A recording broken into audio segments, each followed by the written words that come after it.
just ready to walk the fuck off, go somewhere else, and look at you and tell you, hey, look, we tried. But we see right now you on bullshit. See, our federal government, our government as a whole, this corporation that we call the United States is on bullshit. It has always been on bullshit. It sits back and looks at you and tells you to your face, you got money.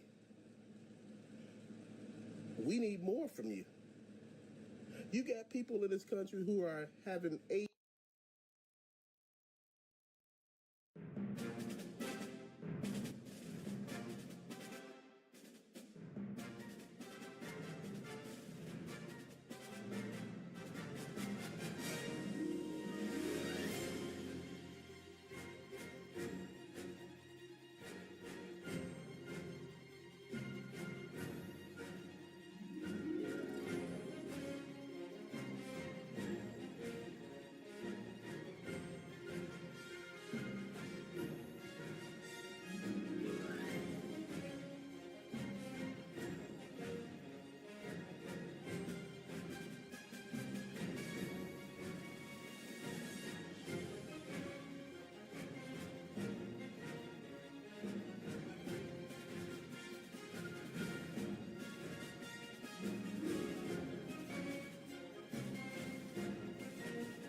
I wanted to put the ice cream on.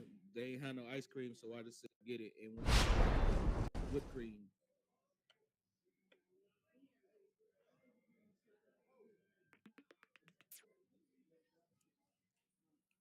Nice and buttery.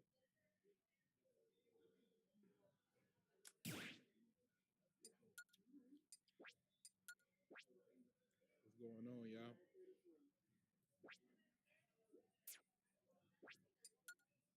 Got the French toast over here. Look,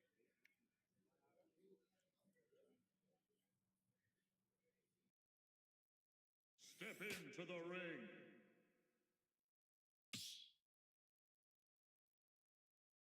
When you switch off, turn down, upgrade, unplug, you're not just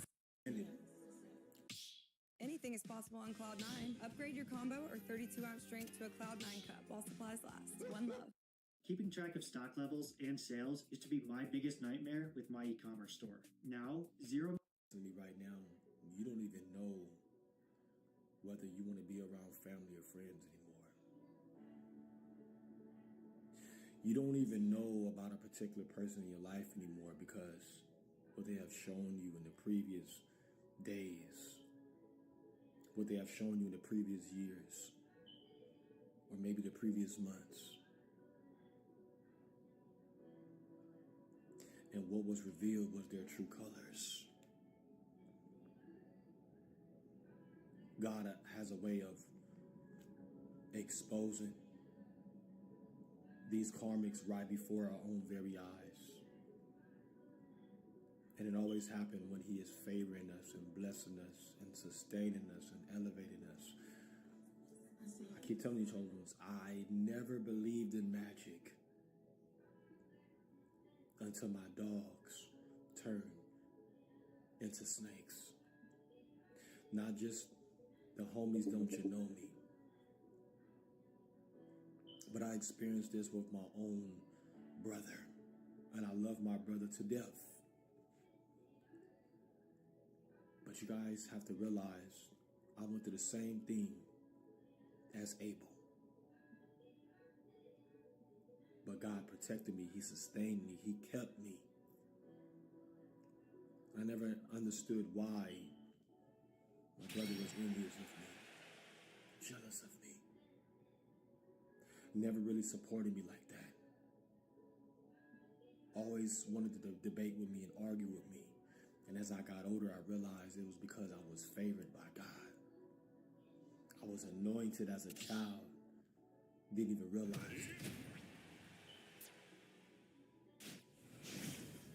Same with friends, man. See, it hurts to realize that it'd be your own brother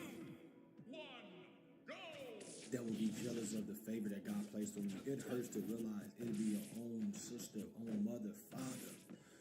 It'll be your own best friend that will turn on you because of the way God is blessing you. It hurts to realize that. But let me tell you something. Although it may hurt, you must walk away. It's for your own safety. Remember, the enemy, he come to kill, steal, and destroy. We shouldn't be worrying about so much of the people anyway, right? Because we're not wrestling against flesh and blood. But we have to remember that the enemy,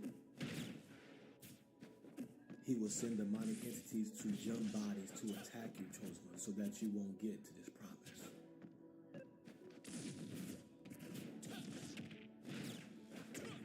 That's why I tell you guys, don't get attached to anybody. Don't get attached to anything. If you cannot escape the room within 30 seconds flat when the heat comes around the corner, think about what I'm saying.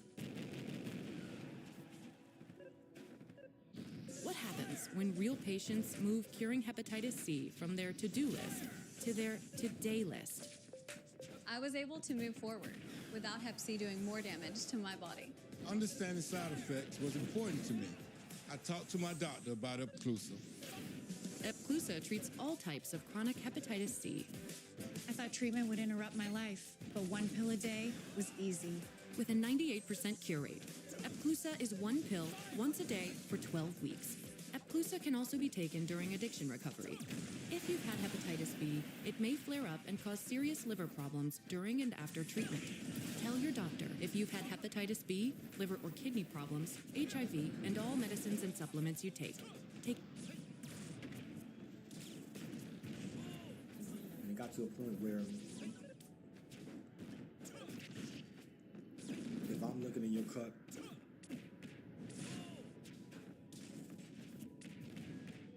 and I'm seeing that you don't have enough and I'm pouring into you, I'm blessing you, I was always good to you, and you look at my cup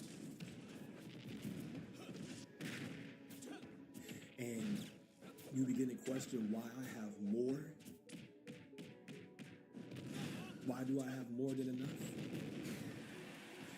That's when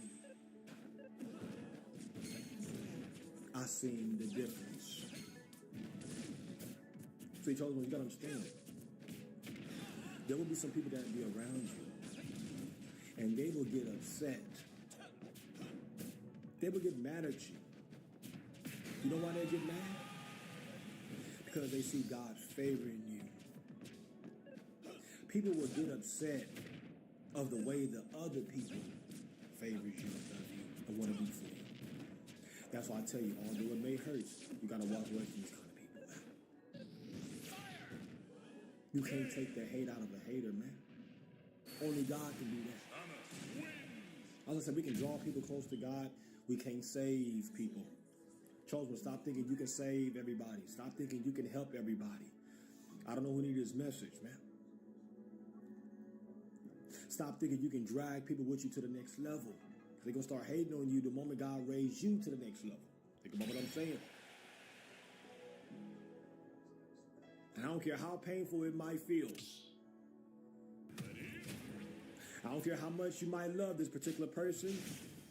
I don't care how much you might love family.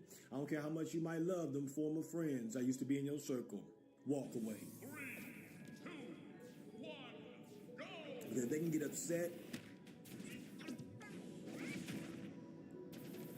by the favor that God placed in your life.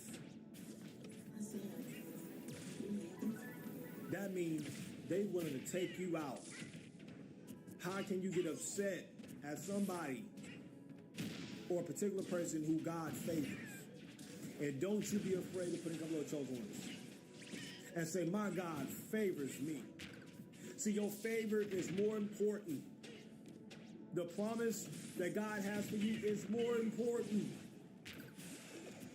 than how people feel about you. That's why you got to walk away. Where God is taking you is more important than where you're currently at right now. That's why you got to walk away. I don't know what it is message, man.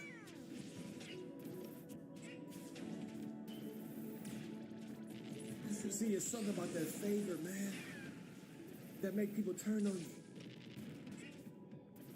Because when God favors you, chosen, He give you unmerited favor. He give you unlimited favor. Do you understand what I'm saying? God give you favor that don't make any sense. God open doors. He makes ways for you when you favored by Him. I'm talking about He makes ways out of no ways. Some of y'all are questioning, or should you still be around certain people who already showed you their true colors? I'm going to remind you, once a snake will always be a snake until God take the hate out of it. Once a snake will always be a snake until God take the snake out of it. Think about what I'm saying. A degree, but still no. Families early 60s. They say higher education is outdated.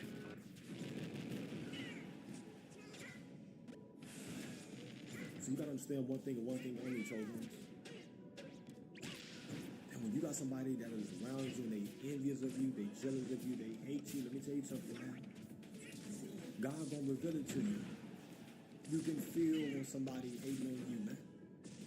You can feel when somebody get mad of the fact that God favored you. You can feel it. That's why I pay attention to energy and the lives. I don't care what kind of friendship you want to have with this person. I don't care if the bond was so close. I don't care if the memories were good in the past. Let me tell you something. God says they're not your assignment any longer. And God, He had to reveal certain people to you, because if He never revealed people's true colors to you, they would have did it to you when He started tremendously blessing you. So you got to remember, it was God's rejection that was for your protection. I don't know who needs this message, man. You ought to be thanking God that He separated you from certain people that was secretly envious and jealous of you. You ought to be thanking God. I don't know what it is. Message. Remember, separation. Elevation. Thank Holy Spirit. It requires separation. Let me say that one more time for the ones in the back. I said elevation. It requires separation.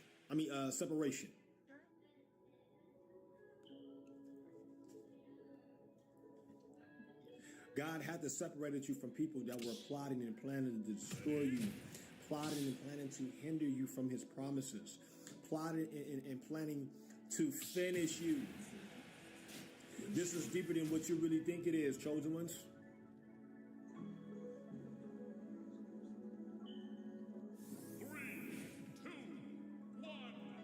Once I see or feel a jealous spirit on you, I don't want you around me any longer, anymore.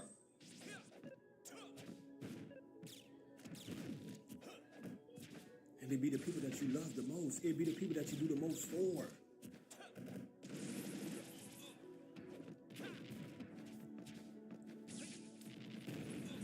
That's why it hurts you the most. I don't care how painful it hurts. Walk away.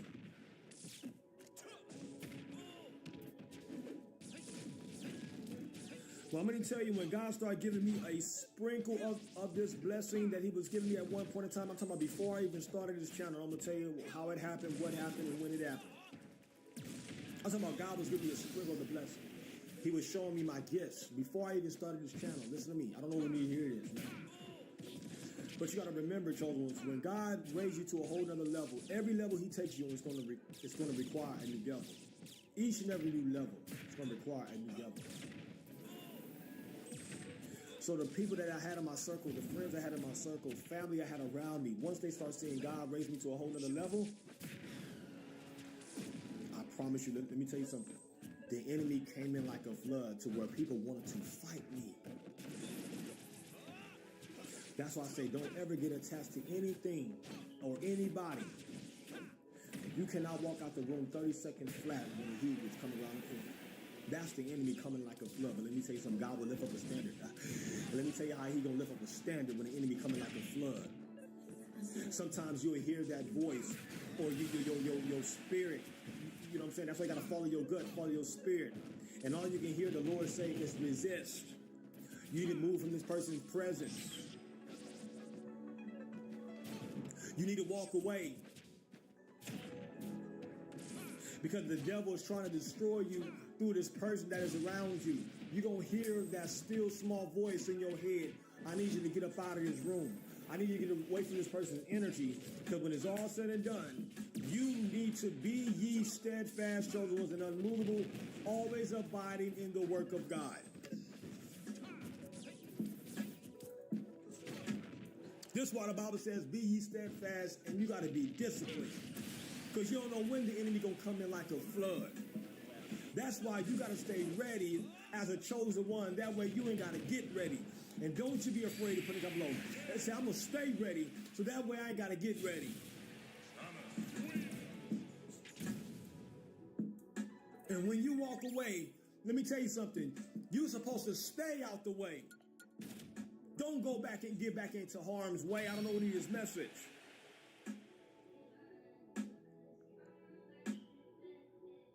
Some of y'all right now, you at a place right now, God is favoring you so much. He's blessing you so much, and you by yourself, and guess what? You so uncomfortable with what God is doing. You so used to being around people. You so used to being around family and friends. You so comfortable receiving these little small blessings. God, like, if I put you by yourself, man, I'm going to give you so many blessings. It's going to be room enough to where you can't receive it. And some of y'all are uncomfortable right now because you ain't used to get this much favor from God. You ain't used to getting all this many blessings. But let me tell you something. Devil ain't seen nothing yet. Them toxic relatives and them so-called friends, they ain't seen nothing yet because the best is still yet to come for you. And don't you be afraid to put it up and say, you ain't seen nothing yet. Yeah, you might get upset because God favored me, but you ain't seen nothing yet. Come on and put it up below. And say, yeah, you might get in your feelings when you see somebody else blessing me, but you still ain't seen nothing yet.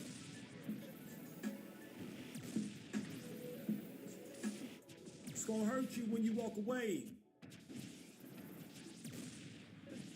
I'm so hungry.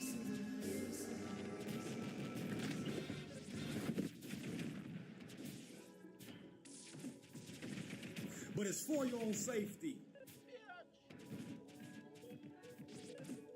Because notice when you are in the way, that leads to your blessings being blocked. Thank you, Holy Spirit. Let me say that one more time for the ones in the back. I said when you are in the way, when you are in people's way that are not favored by God like you, that leads to your blessings being blocked. Don't get it twisted, chosen ones. People are favored as well, but there's a difference when you are blessed and highly favored. And don't you be afraid to put it below and say, I'm blessed and highly favored. Let me tell you something. Don't get it twisted. God favors people. He favors your family. He favors the friends that did it to you. He favors people. But when you chosen, you blessed and highly favored. It's a difference, man. Oh, yeah. Everything you touch, chosen, it turned into gold. Every door you walk through is a door of opportunity for you. I promise you. Listen to me. You highly favored. And that's why you must walk away from people who get upset when God favors you. Listen to me. Favor ain't fair, baby. Don't you be afraid of putting up those say favor ain't fair. That's why you got people monitoring you because of your favor. That's why you falling out with people because of your favor. Come on, I don't need this message. That's why you find yourself arguing with people and you don't even argue. It's because of your favor. Yeah. When you chosen, you got to ride this thing solo, bolo, dolo to the death for you, baby, when you're chosen. Listen to me. The Bible says many work hard, but a very few are just chosen. The people that work hard, they had their chance. The people that were called, God called them, they didn't want to listen, they didn't want to answer the phone. So guess what God did? He went looking for his chosen servants. When he seen you and found you at a dead end where people left you, when he seen people attack you and went against you, see, that's the one I want right there. Drop your nets. I never forget. Listen to me. When God came to me, I never forget this. He told me to drop my nets. Drop your net and follow me. I'm going to teach you how to I'm going to teach you how to become fishers and fishers of men. Hallelujah. And God said, once I teach you how to become fishers and fishers of men, you're going to teach the nations how to become fishers and fishers of men. And that's what I'm here today. That's why God put me here for purpose. He put me here on an assignment to lead the chosen one across this Jordan River. I don't know who needed this message. But God sent me to tell people that is in your circle, people that are secretly enemies of you, to let my chosen ones go. God sent me to tell the devil, to yell at the devil, and tell that devil to take your hands off of God's chosen people in the name of Jesus. I release every demonic stronghold that's on your future, chosen ones, in the name of Jesus. I don't know who needs this message.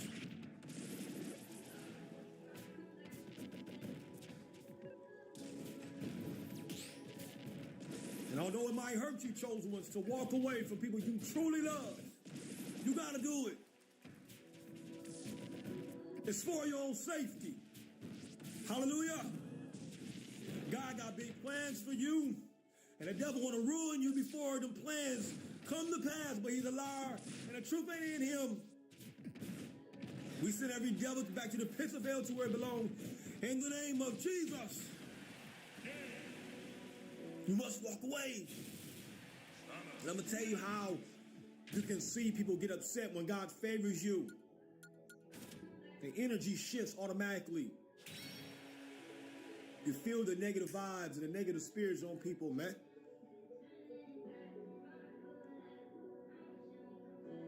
It's getting to a point where people begin to want what you got.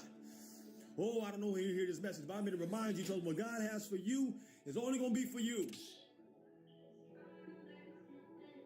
You must walk away.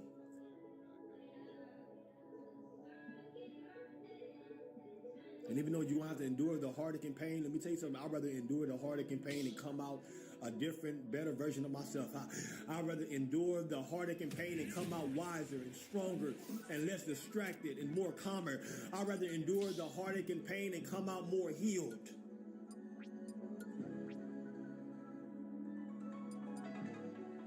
Than to hide the pain, hide the heartache. Some of y'all trying to hide what people did. Oh, they wouldn't do it to me. Oh, don't say that about them. Oh, they would never do that to me. And then when they do it to you, it shocks you. It hurts you. That's why we can't put expectations on people. The Bible even says it. Do not put your trust in man, but put all of your trust in the Lord.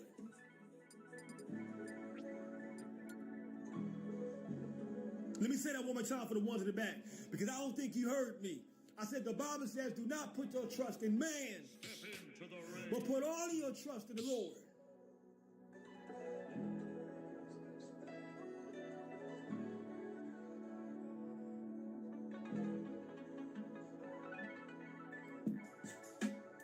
And you got to be careful, children, when God favors you. Favor is bigger than money, better than money. Do you hear me?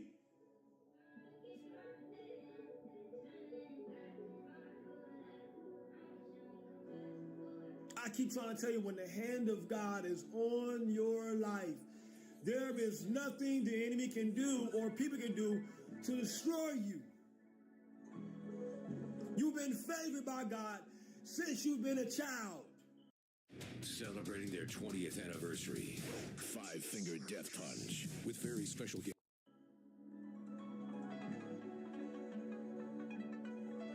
This ain't nothing new. You had people, when you was a child, people in your family growing up, they seen the favor of God that was on your life. And you're not even knowing they was behind your back, secretly envious of you, but always around you. I don't really hear this message. See, we living in the time, we living in the season where people still want to be around you, but they can't stand you. People still want to be around, but they jealous of you. They still want, they want to be around you, but they want the favor that God placed on you. We live in a time where people will smile in your face, but the whole time they really want to take your place. But I'm going to tell you right now,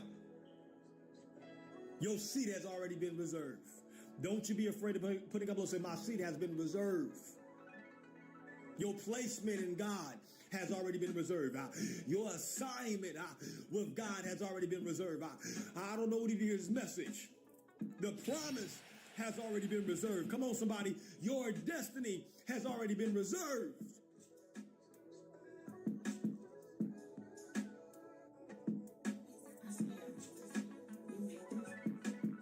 I know it hurts. I know it's painful.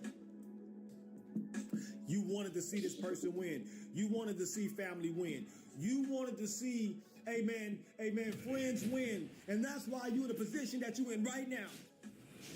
Because of your heart.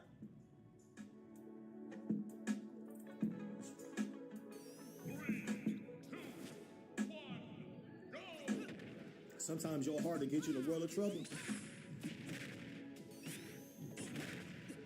Let me say that one more time for the ones in the back, because I'm cooking this morning. I said sometimes our heart, it can get us in a world of trouble. And that's why we got to go to God and say, Lord, I need you to guard my heart. Come on, somebody put in God and say, Lord, guard my heart. Be careful, children. Yes, okay to love your enemies. God will make them your footstool, but don't give the enemies all of your love. Oh, I don't know when you hear this message. We are in a time and a place in the season where when you love your enemies, you got to love on them with the love of Christ, and keep on moving. We're in a time and a place in the season where when you see family, you see former friends, love on them with the love of Christ, love them from a distance, and keep on moving. Even the people that did it to me, let me tell you something, ain't no love lost. Come on, somebody. Even the people that try to come against me and try to fight me and attack me because they see God was favoring me, ain't no love lost. But let me tell you something. Let me be a blessing to you. Oh, let me bless you real quick. Oh, yeah, let me give you a compliment. Let me give you an encouraging word. Well, at the same token, I got to keep pressing towards the mark. And don't you be afraid of putting up low and say, I got to keep pressing towards the mark.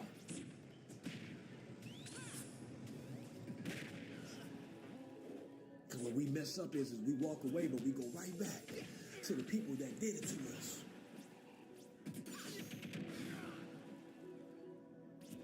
We walk away, we want to go right back to the people that tried to break us.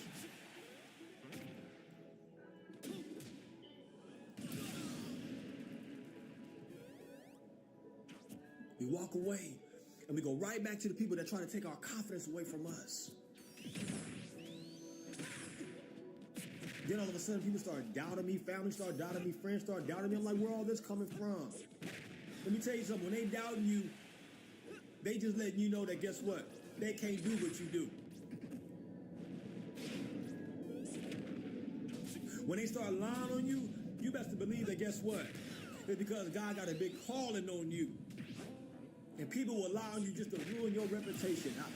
I don't want to hear this message, but they can't ruin your reputation because it's already in you.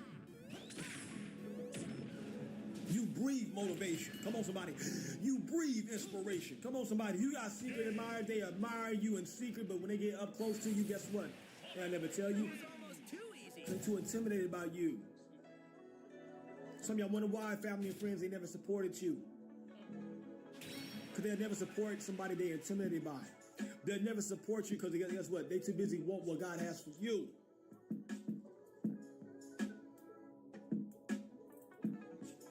You need to walk away. I'm talking about the first time you see somebody get upset when God favors you, don't you ever walk back into those people's life ever again. Because they did it the first time, they're most likely to do it a second time. Come on, somebody, I know you need this message.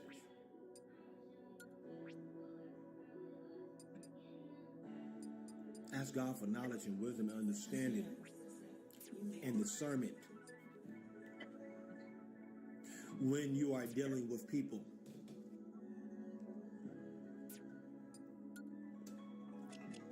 I notice, I pay attention to people and the reaction. Have somebody ever gave you something, chosen? And when they gave it to you, another person seen it and they made like an evil, I gave you an evil eye.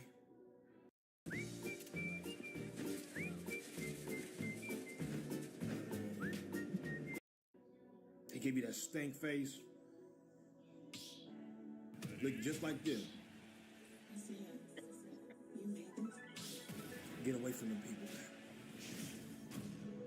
Listen to me. Get away from them kind of people, man. Because you wonder why people want to do nice stuff for you, man. Listen to me. Be careful of the people that get upset when God favors you. Them be the people, listen to me, that will speak bad about you to other people so that these people won't find you appealing. Come on, somebody. You better pay attention. I'm preaching this morning. Come on and hype me up, man. I got my coffee. Come on and hype me up. Listen to me. Get from around people that spoke bad about you to other people so people would not find you appealing. People won't find you, they won't favor you. They won't find you most favorable. But it don't matter because you're most favorable in God's eyes. Hallelujah. And don't you be afraid to put it up low and say, it don't matter what people think about me. I'm most favored in God's eyes. Come on, somebody.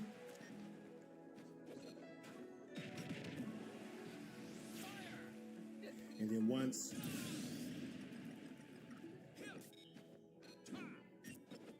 people see that you really aren't what this particular person that was hating on you said you were, they start to look at them different. Come on, somebody. Come on, somebody.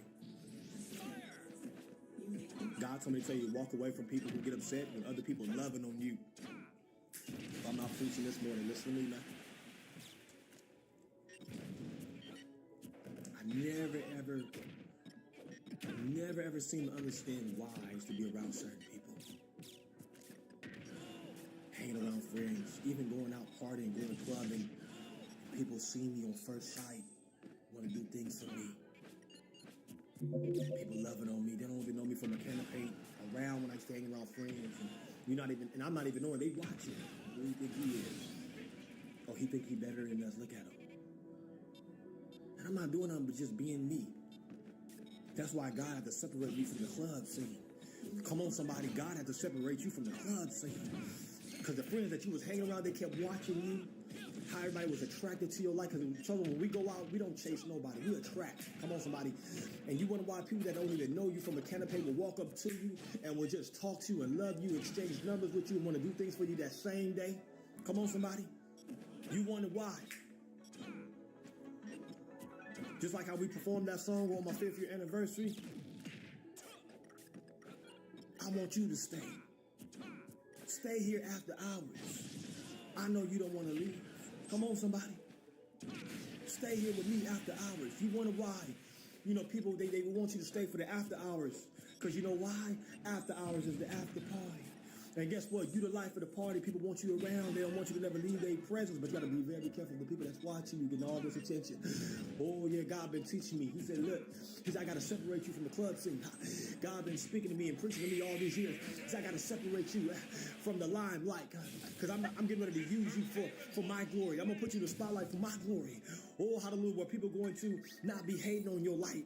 People that's going to be listening to you and watching you, they're going to be inspired by your voice and inspired by your teachings. God said, I got to separate you. Now it all makes sense on why close friends excluded me from the club. So you guys didn't know that. I think I talked about this a long time ago. I never forget.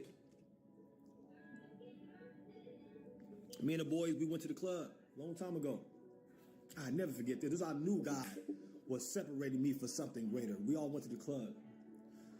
It was me and my partners, and I think it was one of their female friends. We all went to this club. I didn't have enough money, and I didn't even want to go out. So they drugged me out. They dragged me out the house. And I'm thinking, hey, you know, if I ain't really got it like that, they got me, right? They got me. So we get to the door. They start charging a little bit more to get in this club. This true story. Listen to me. Everybody looking at me. Everybody looking at each other, right? And they know I didn't have the money like that. Tell me why two partners, two boys went in the club, told the female that took us, go drop him off. This nigga broke. Had a little meeting. He broke. He ain't really got like that. Take his ass home when we can get in. Oh, it hurted me, man. Because I wanted to go in the club with my boys.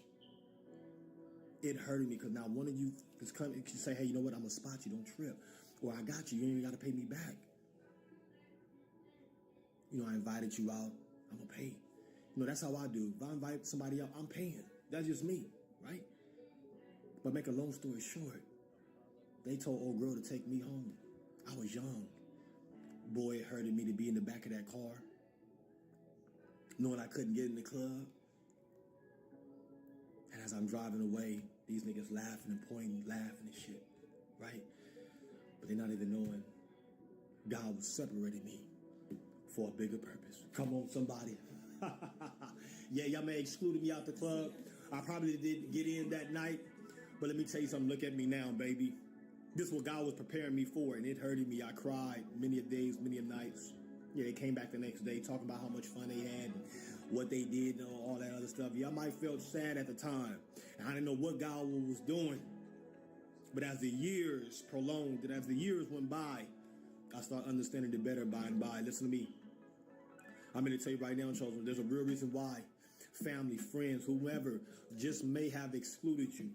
We have to realize we've been excluded from events and things since we were a child. It all makes sense when my grandmother let me do things with my brothers and family. It all makes sense when my grandmother let me go hang out with friends at school. She said, you coming to church with me because she's seen the greatness in me. It makes all kind of sense now that my grandmother let me do what other kids was doing. She said, when I move, you move. And I had to just say, just like that, Granny. And I just had to tell her, where are we going, Granny? Why I can't stay with the friends, Granny? Why I can't go party, Granny? Why I can't have a sleepover or stay at my friend's house for the sleepover for the slumber party? She said, we're going to praise God. We're going to magnify the Lord.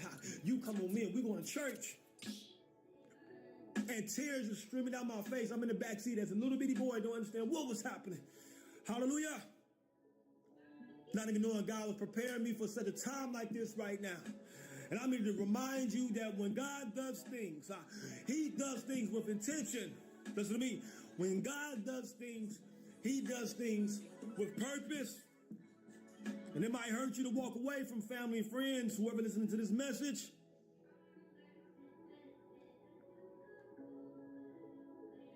But remember, it's for your own safety.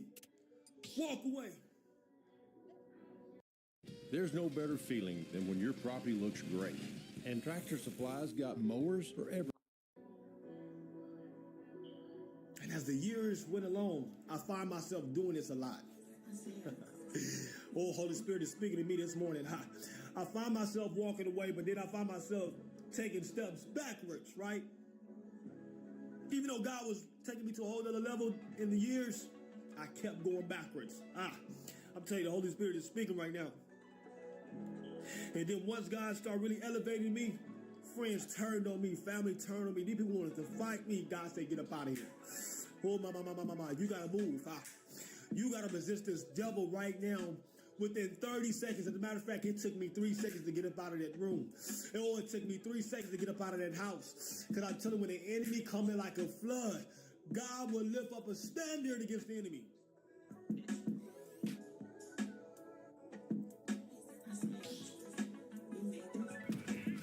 And the last time I walked away, I ain't never looked back. And God's been blessing me. God has been keeping me. God has been favoring me. Not just a sprinkle, unlimited. Because let me tell you what God will do. He will shrink your circle before he start multiplying the harvest. He will shrink your circle before he multiply the victory. He will shrink your circle.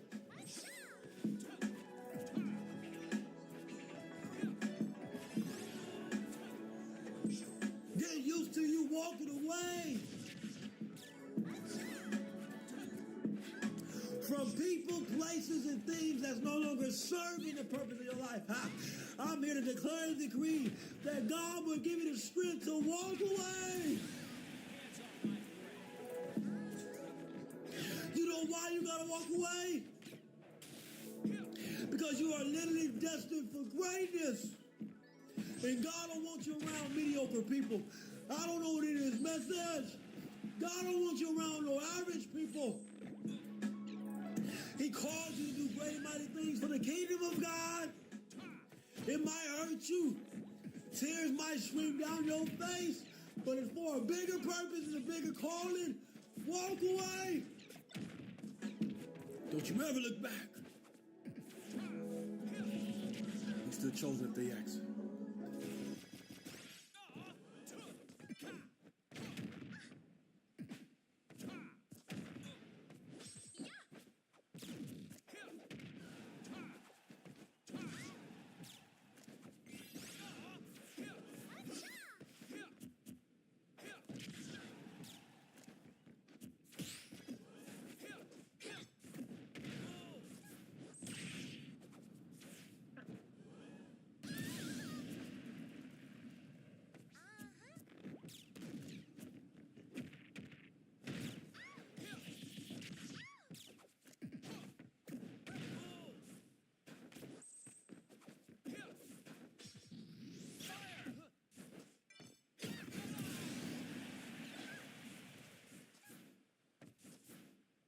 At Midland, we know sometimes all it takes is a moment.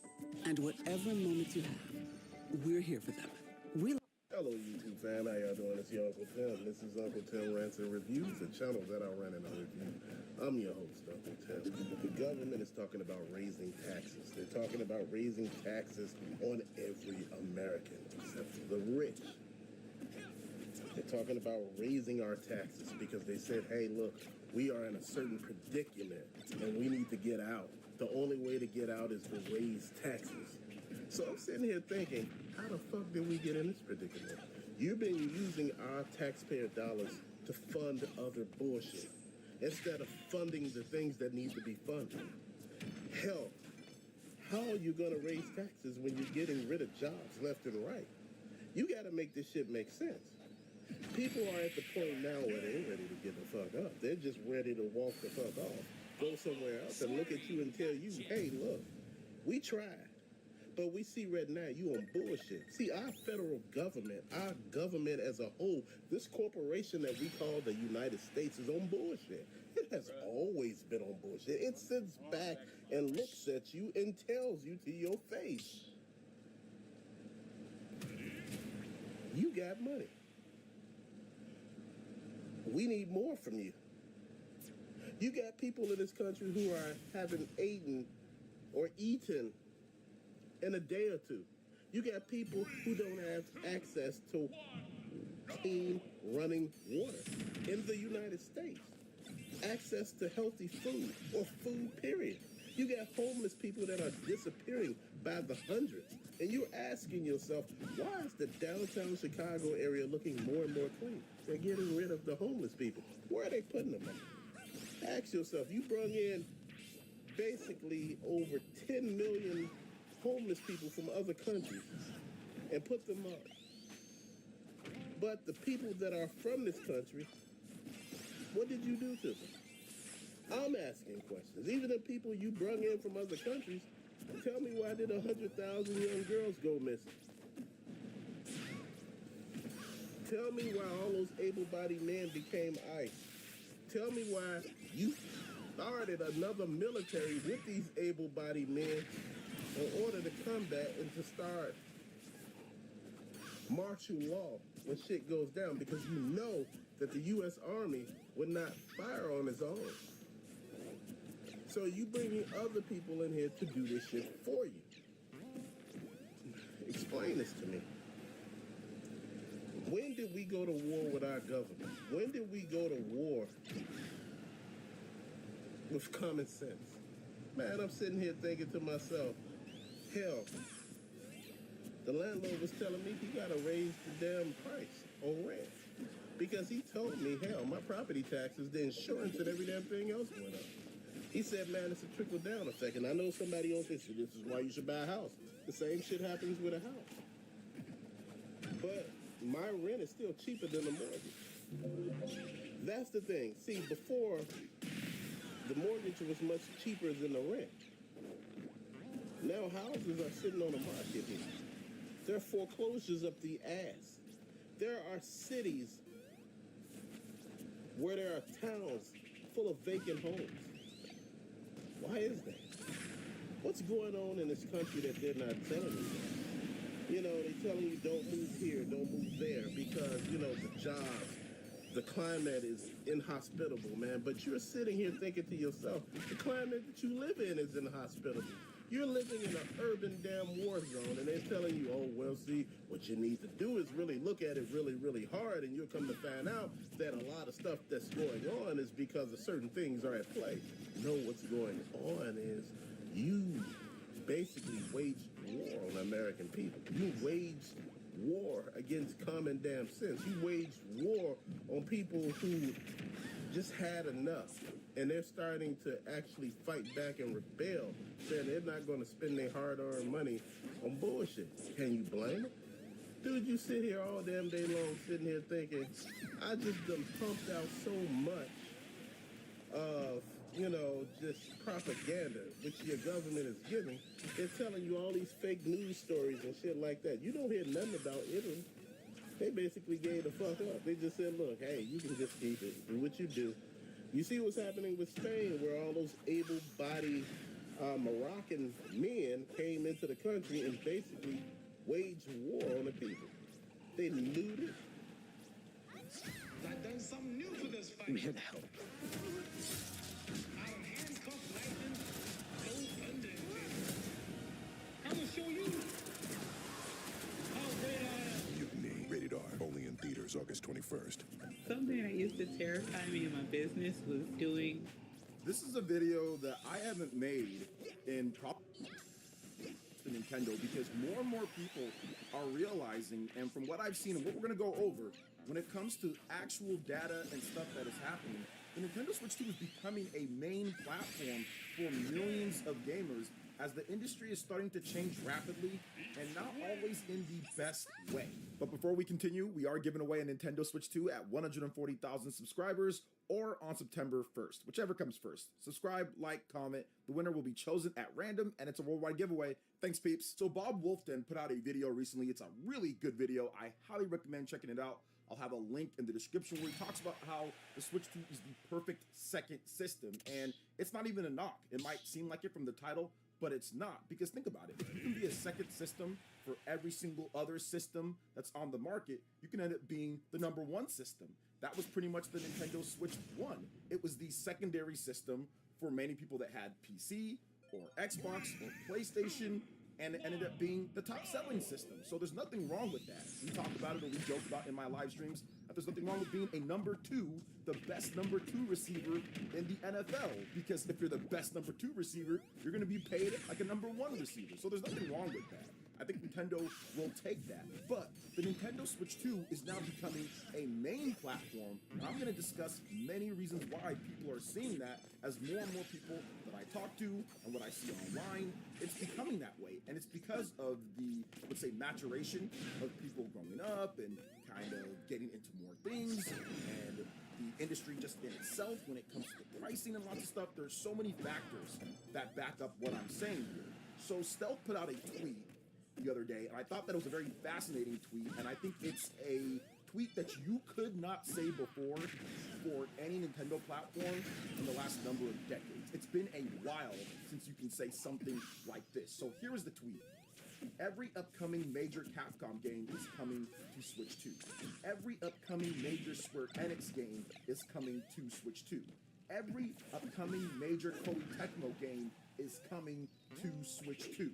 It's support a Nintendo platform hasn't seen since the Super Nintendo. Think about that for a second. Since the Super Nintendo, that system released in the early 1990s, and we have not been able to say every single one from these 3 major companies. Remember, these are the most movement. When it comes to third-party companies in Japan, these companies move mountains when it comes down to third-party games and all that. A lot of the best-selling, a lot of the best reviewed games come from these 3 companies: Koei Tecmo, Square Enix, and Capcom, especially Capcom and Square Enix. If you look at those 2, but Koei Tecmo is not bad either. And the fact now that you can say that every single major upcoming game that they have is coming to the Nintendo Switch 2, and we're going to kind of expand upon that in a little bit with Koei Tecmo, that is something that is so important to what I'm saying right now, and how the Nintendo Switch 2 is becoming the main platform, or is the main platform for a lot of people out there. In the past, if you loved Capcom games, for example, you were not guaranteed to get any of the big main Resident Evil games day and date or in good enough quality. We saw that many times throughout the history. Even if Nintendo had a great selling system like the Nintendo Wii or even like the Nintendo 3DS, that didn't guarantee a steady stream and flow of Resident Evil or games. Yeah, sure, you got some older stuff ported over, and yeah, there'd be some things, but it wasn't like Resident Evil Requiem day 1. It wasn't like Resident Evil Veronica, the remake, day 1. It wasn't like Pragmata day 1. It wasn't like that at all with previous Nintendo systems. So the fact that we actually have that now at this point, and you look at Square Enix, Final Fantasy is the biggest indicator.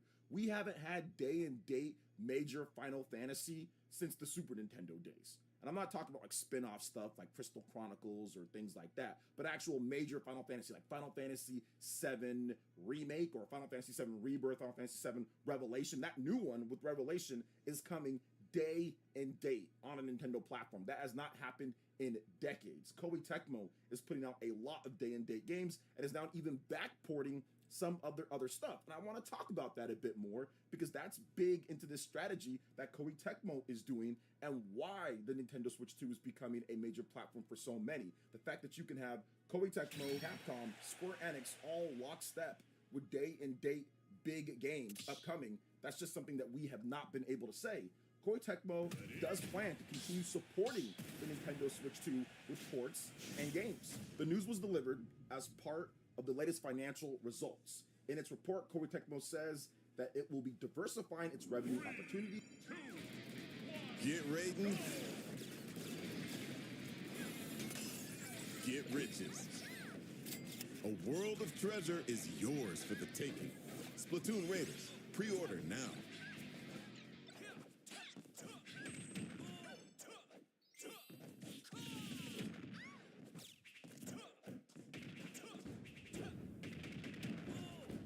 Let's go now, 15. Faster now. Faster. Fractions of a second. Hey, there we go. Throughout the fiscal year, the publisher will focus on major games while also incorporating mid-range titles, remasters, and Nintendo Switch 2 ports. Koei Tecmo has been a strong Nintendo Switch 2 supporter thus far. At launch, we saw Nobunaga's Ambition, Awakened Complete Edition. The company also brought over Wild Hearts S, Dynasty Warriors Origins, and has a port of Wolong Fallen Dynasty planned for September. And Koei Tecmo is also launching its new releases for the Nintendo Switch 2 alongside other platforms. Later this week, we'll be getting Blue Reflection Quartet. Wolong 2 will be arriving in 2027. Fatal Frame 2 Remake is also on the system as well. This is just speculation from Nintendo Everything, but perhaps the Neo series could find its way to Nintendo Switch 2. The franchise didn't previously appear on a Nintendo platform, so that could be an opportunity. So that's another thing that's happening. Koei Tecmo, Square Enix, Capcom, all putting out major games on the platform. That, for many people, is huge. Think about it for a second. You've got data. There are stats and data and plenty of it. It is out there that shows that many gamers only buy a couple games, a few games per year. And if you don't have Square Enix, or if you don't have Capcom consistently, if you don't have Koei Tecmo, it might not be enough for some people when it comes to a main platform, just having Nintendo first-party games that you're interested in, or later ports. The fact that Nintendo can rely upon getting those games now, for many people, it is shifted to where, well, the Switch 2 can be my main platform, because I'm getting these games day and day, and I'm getting some incredible other games. If you also look at it, Switch 2 also has Fortnite, Call of Duty, NBA 2K, NFL Madden, FC. So it has all of the live service stuff. I'd even say somewhat slop at times, but still, that's beside the point. That doesn't matter how I personally feel. But it has all of these live service games that are some of the most popular in the industry. In the past, these were severely hampered on Nintendo platforms or just didn't come at all. Madden skipped the Nintendo Switch the whole generation and pretty much skipped all Nintendo platforms dating back to the Wii U when it comes to that. So Madden was just gone. But now Madden's back, and it's even back enough to the point where they got it running at 60 FPS this year with the new performance mode. FC is increased in quality. Call of Duty is coming back to a Nintendo platform for the first time in a decade plus. Fortnite actually has a much better quality version out on the Nintendo Switch 2 and should get better with the new Unreal Engine updates to 5.8.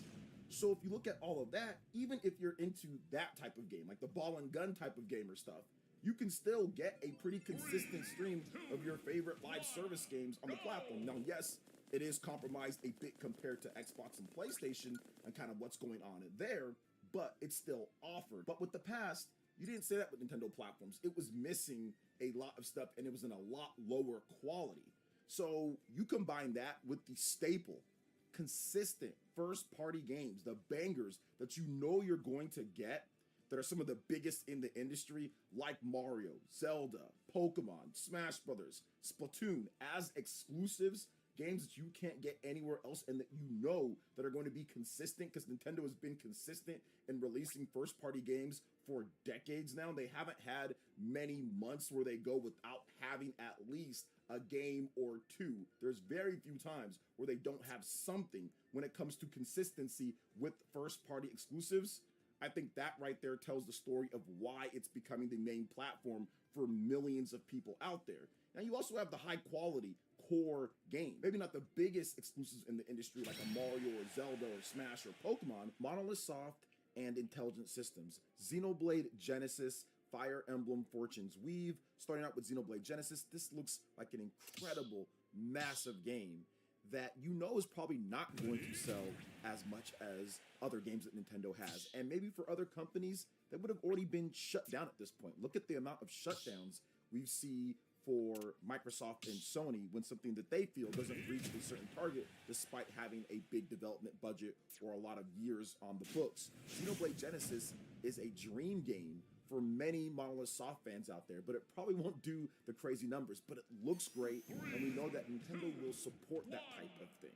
I think that when you get games like that, combined with a Fire Emblem consistency, the quality of the game, Fire Emblem 14 coming out this September looks incredible. The gameplay is super fun. The amount of great voice acting talent and everything that they've spent on this game sells better than Xenoblade for sure. Over 5 million units plus for Fire Emblem houses, but it's not some type of massive, major type of thing like Mario and Zelda, but it's still around, it's still supported, and it's still consistent because of the quality of the type of game that it is.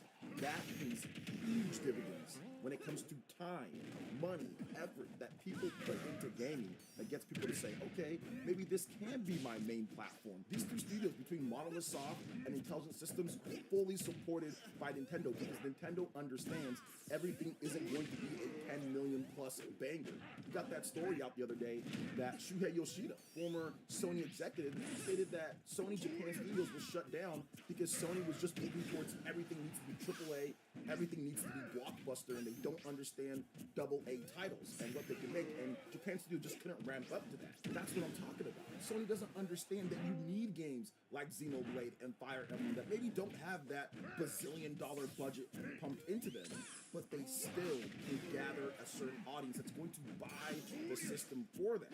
Same reason why they keep Metroid around. When it comes to that franchise, despite it not selling the most, they know that they need a variety of great quality type of games. Everything isn't going to be the AAA God of War or Mario blockbuster, and that's okay. You need those other types of games. This is probably one of the bigger things that I see from people. Everything is getting more expensive. A Steam Deck now costs $700 to $1,000. A Steam machine is over $1,000, with some models not even coming with a controller. The next-gen systems are rumored to be nearing over or around $1,000. The PS5 Pro right now at this point is $900 without a disc drive. If you buy a disc drive, that's going to cost you a... And the winner is Liza P. $1,000 with tax. The Xbox Series X is now going to be around $700 to $800 at this point. It is crazy the amount of money that's being upped when it comes to all of these systems and the subscription services and the games and everything. It's just tallying up here. So for many people, what's the point of spending on all of this other stuff, considering how expensive everything is getting? Is the quality of games that we're getting, is it as good as it's ever been to justify the cost? Some will say yes, but a lot will probably say no. Hence why people are only buying a few games per year. People are not going out there and spending, when it comes to all these different games, buying 30, 40, 50, 60 games every single gen. People are just buying one live service game or two when it comes down to it, and maybe something else that they like, maybe a few other games. You have a lot of the hardcore gamers that are online that are buying everything, but that's a small percentage of a lot of the gamers out there that are buying these systems when it comes down to it. Now, getting more platforms and buying games has never been more expensive at this point. A lot of people are noticing while they might have money, even for the people that do have the money, they go out there and work and get money and they have disposable income to buy what they want, that doesn't mean that you're gonna have time to play everything. Because if you wanna make a lot of money, you gotta work a lot. And if you work a lot, you're gonna have less time to do other things. And if you've got a family, you've got kids, you've got a wife, you gotta sleep, you gotta do other stuff. You gotta protect the family, other family, whatever the case is, right? You're not gonna have time. You might have the money to play all of this stuff and buy all this stuff, but you don't have the time to do it. So is it a better investment to simply buy one thing, one platform that you know is going to be great and has what you need and simply support that? I think that's one reason why you're going to see a lot of people simply just opting for Nintendo Switch 2 this gen around. I think in the past, even with being a big Nintendo fan, it always seemed like it was like, okay, I have to have another system because I need to be able to play X or YZ game that's just not going to be good enough on a Nintendo platform or just isn't going to come to the platform. This is the first time that I can honestly say, and I'm a multi-platform buyer. I've been a multi-platform buyer since the 6th gen. That's when I started working, making my own money so I can buy what I want. I bought my own GameCube, I bought my own PS2, I bought my own original Xbox. That's when I started. had to rely on mom and dad when it comes to Super Nintendo and N64 and all that. But since the 6th generation, early 2000s, so for decades now, I've been buying my own stuff when it comes down to it. And one thing that I've realized is that I've always felt like I needed to have some other type of system so I can play this, and I bought systems for exclusives, so I would just have everything. But this is the first time that I can honestly say, I don't feel that way. I don't feel excited and hyped for the next generations of systems that are going to be 1,000. I can afford it, but I don't feel excited for it. Exclusives are not hitting like they did. I'm not getting all the different types of third-party games when it comes to Western titles that I feel like I need to play, like Mass Effect and Fallout and Skyrim. We're not getting those consistently. They're barely coming out at all. So, to me at least, I think that a lot of people are feeling the same type of way. You can pick up a Nintendo Switch 2, and it can be your main platform. You can play a game like Splatoon Raiders that just came out, and then you have Fire Emblem that's coming out, then you have Ocarina of Time remake that's coming out, you have Nintendo Switch Sports for the family, you have your Madden, you have your Call of Duty now, you have your NBA 2K, you have FC, you have Fortnite. Still could get better. There's still a lot of Western games that are skipping or delayed on the Nintendo Switch 2, but once again, it's about a time situation. If you have time to play all of this stuff, including all Nintendo's big first party plus the third party stuff, it's hard to say. And speaking of that third party stuff, a lot of the core games that you see, Lies of P, Elden Ring, Final Fantasy 14, a lot of these titles are now coming over to a Nintendo platform, which they never were on before. And why so many people are making Switch to their main platform. Now, will it last into however many years? We'll see. We'll see what happens. But going off of where the industry is and the problems that they're having, I would bank on Switch 2 being a main platform for many people out there. Not everyone, and I don't always recommend it for everyone, depending on what they play, but I do think that for a lot, it will be. But what do you think about what I had to say here? Let me know in the comment section below. All right, peeps, that wraps it up for this video here. Thank you so much for watching. I do appreciate it. Please make sure you hit that.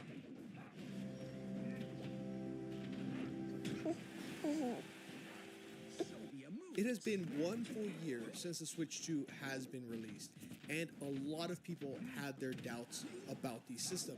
But for me, it has quickly started to become one of my favorite handhelds ever. I know that is a very loaded statement, and I can already see hundreds of people typing in the comments that I'm some type of Nintendo shill or something. But I've actually thought about this a lot, and I'm being serious when I say that the Switch 2 is not only a great bang for your buck now, but it's also delivering some of the best handheld experiences. It's not perfect by any means, it definitely has its shortcomings, but overall, I have been loving the system. And today, I want to do a full 1 year later review of the Switch 2.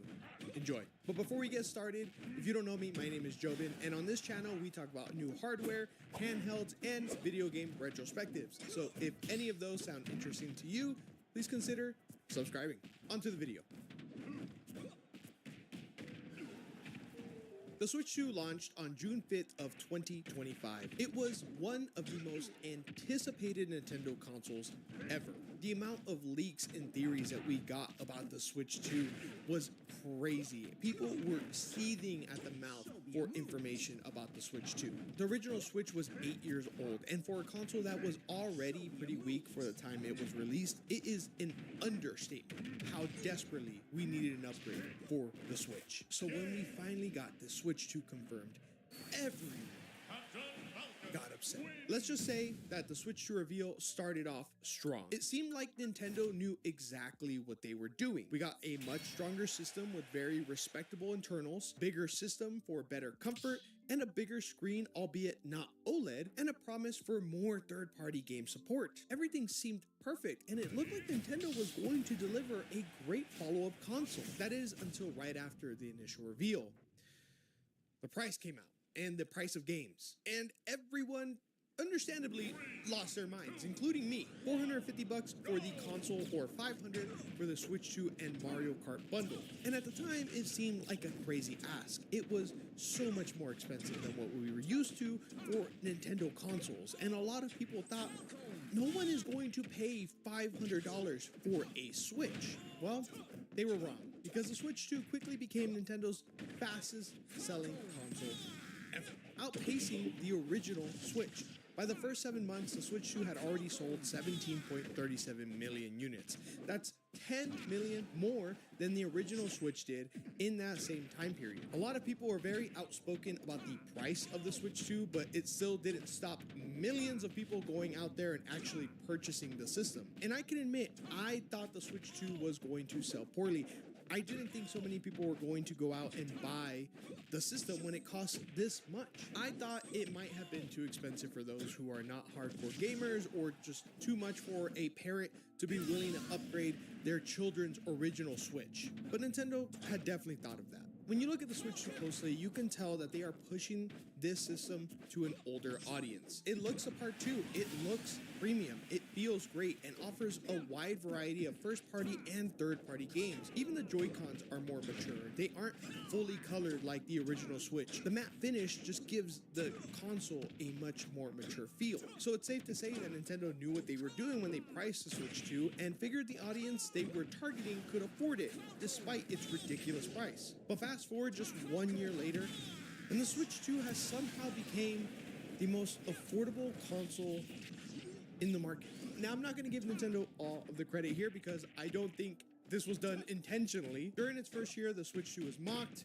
It was constantly compared to the Steam Deck and the PS5s that were available. Some would even say, why would you spend so much money on a Switch when you could buy one of the other consoles for the same amount or even less? Well, lucky for Nintendo, in April of 2026, the PS5 jumped in price, and by a lot. A digital-only PS5 became $600, a base PS5 became $650, and the Pro jumped up to $900. This brought the PS5 pricing in line with Xboxes, which were already being made fun of because of how expensive they were. And then the Steam Deck. The Steam Deck has also recently experienced their own price hikes. The 512GB OLED went from $549 to $789, and the 1TB model went from $649 to $949. Wow. All of a sudden, the Switch 2 has become affordable. How does a console that launched as the expensive one end up being the cheapest just 1 year later? And that is still true even with Nintendo announcing that they will be raising the price of the Switch 2 by $50 come September. All of these price hikes are mostly due to AI and data centers. I made a video about this a few weeks ago talking about all the price points and all that. Go check that out. It's a whole other topic. But the reality is, all of a sudden, $500 for a Switch 2 doesn't really sound that bad. Don't get me wrong, $500 is still a lot of money. That's a lot of clams. But the reality is that gaming itself is just getting that much more expensive. And Nintendo is not helping. They are still dropping $80 games, which I hate. I don't think that's okay. But they argue the reason they are willing to continue to sell the Switch 2 at this price point is because they believe they can make up those losses in software sales. Is it a perfect solution to this shit show?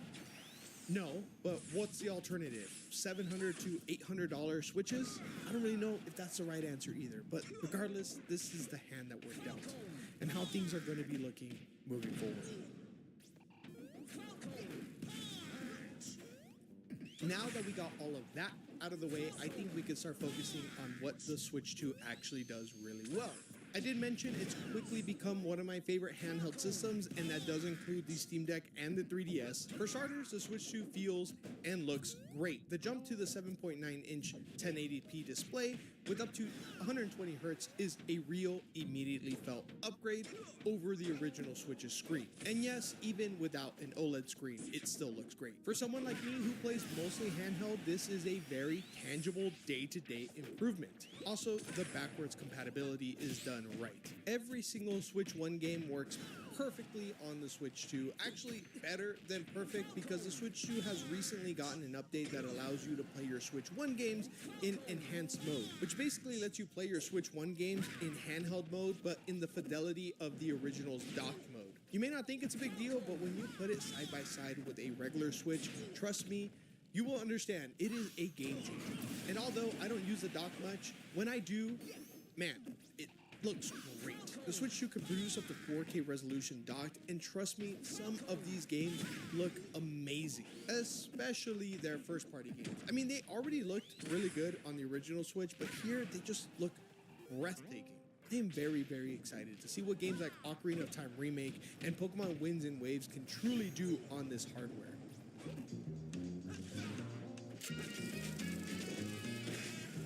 Don't sweat the technique. The Switch 2 is just a lot of fun.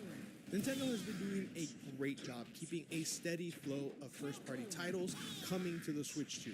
We are only 1 year in, and we have already gotten Donkey Kong, Metroid, Yoshi, Kirby, Pokopia, and by the time year 2 comes around, we will have an exclusive Zelda, Fire Emblem, and Duskbloods. And keep in mind, these are only first-party titles. The Switch 2 has been getting thrown so many third-party games. We got Resident Evil 9 on the Switch, Final Fantasy Rebirth and Remake.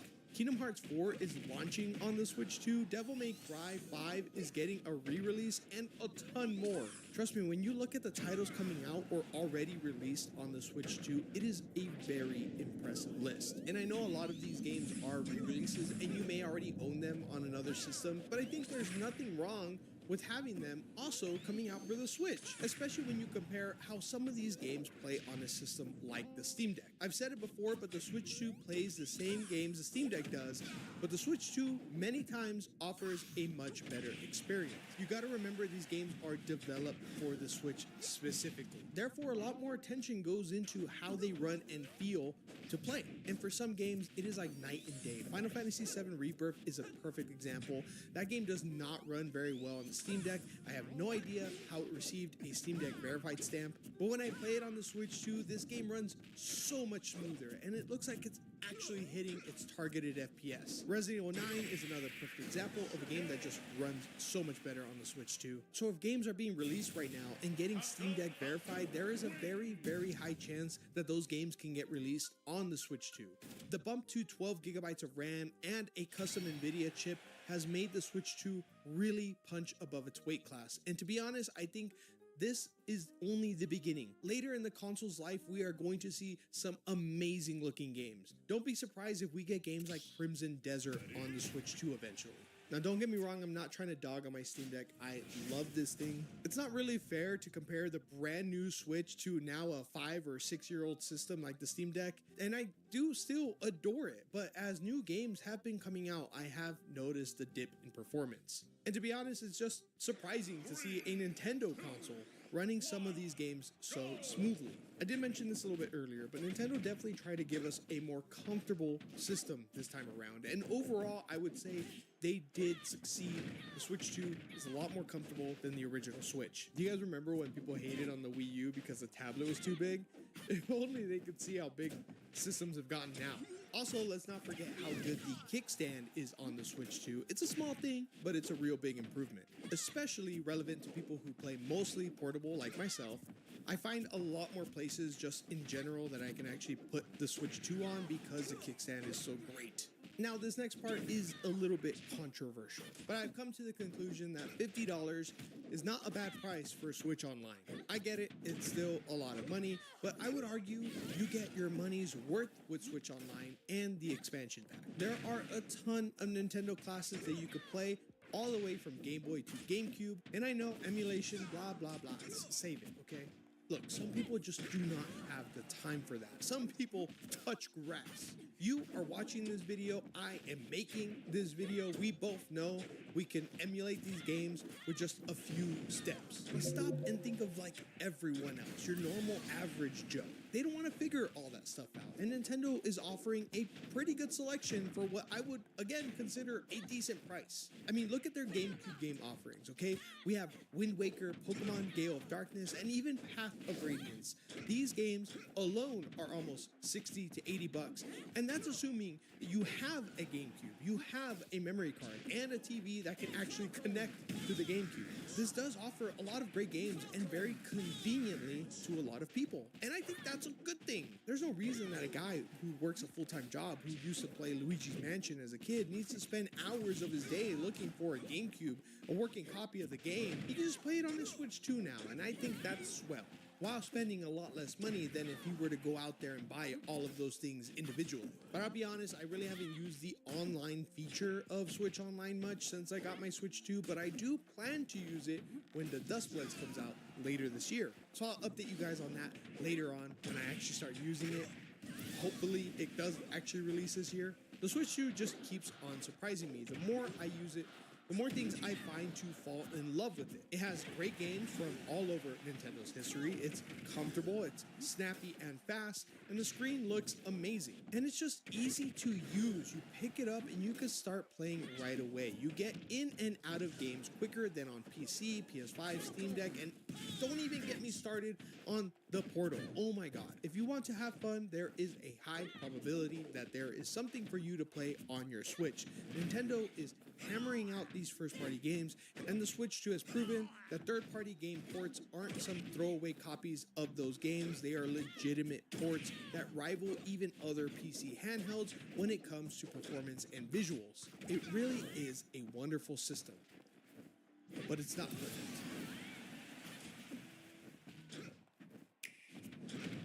We'll never win the battles ahead without them. We need as many as we can recruit. I shall grant whatever wish you may desire. That is welcome news. But I will be letting you take the victory today, and I think it shall not be up to you. You too, man. Back at it again, man. But success is out here. It's available for any man who wants it, man. That's the great thing about being a man out here. If we want something, we can go get it. If you see an attractive female, if you see a fine female, you can approach her if you want, depending on how confident you are as a man. She might have a boyfriend already. She might be married. She might have a kid already. But as a man, we go hunt, though. We can go see what it's about. You know, that don't mean we're going to get the desired outcome. But as men, we have to go hunt. We have to go get the things that we want. So don't let that go over your head, you guys. How bad do you want success? How bad do you want to be a strong, disciplined man? How bad do you want that 10K in your bank account? How bad do you want 6 figures? Because it's out here for all of us. Like I say, if you drive by a car lot, just pay attention to how many vehicles are out there ready to be financed or bought with cash outright. Think about that. It's so many vehicles available. It's just waiting on us. There is abundance all around us, you guys. There is beautiful women all around us. There is money always being transferred from this business to this business. It's always money being transferred from this account to another. Money doesn't sleep. That's why they say money doesn't sleep. I finally put 2 and 2 together. It's because it doesn't. Money is always being moved around. Money is always being transferred. Money is always being spent. So therefore, money doesn't sleep. It doesn't sleep, you guys. So we should be on it. You know, we should be on it like no other. These are our prime years right now. If you are at the ages of, man, if you are at the ages of like 18 through, I would say like 43, 44. These are our prime years. From 18 to about 45, really? Now, don't get me wrong. There's a lot of guys out there that's still 48, 52, that's still jacked and in crazy shape. But I'm just saying, from about 18 to about 45, man, them are the years we need to be going crazy. You know? Now, once we start getting closer to 50, that's when you can kind of tone it down, depending on how you feel. You know, depending on if you took care of yourself in your 20s and your 30s, that will determine your quality of lifestyle at 45 plus. But nah, man, these are our prime years, you guys. We need to be going the hardest right now. You need to be putting in the most blood, sweat, and tears right now while we have the opportunity to do it. You know, because we're not going to have all the time in the world to chase after our dreams and goals. We're not going to have time like we think. We don't have time like we think. So you guys need to be out here just going crazy in the gym, at work, at whatever you do, man. Go your hardest at it. Leave a mark. Leave a legacy behind for your last name. Your last name is bigger than you think. Think about your last name right now. What does your last name mean to you? Now, it probably doesn't mean anything to you at all. You probably thinking, man, my last name, nobody in my family ever became anything to make me view our last name as important. That's why you need to be the one to do it. You can be the one to make that change. You can be the one who made a difference in your family tree. But you have to start now. You have to realize that as a man, it's your duty to become successful. Nobody respects average guys, man. That's the reality. You have to reach that next level. It's a fight every day. I know it's a challenge, but you can get there. Just like the people that you look up to. Why do you look up to the people that you look up to? Why do they motivate you? Why do they inspire you? What have they did that you haven't did? What do they have that you don't have?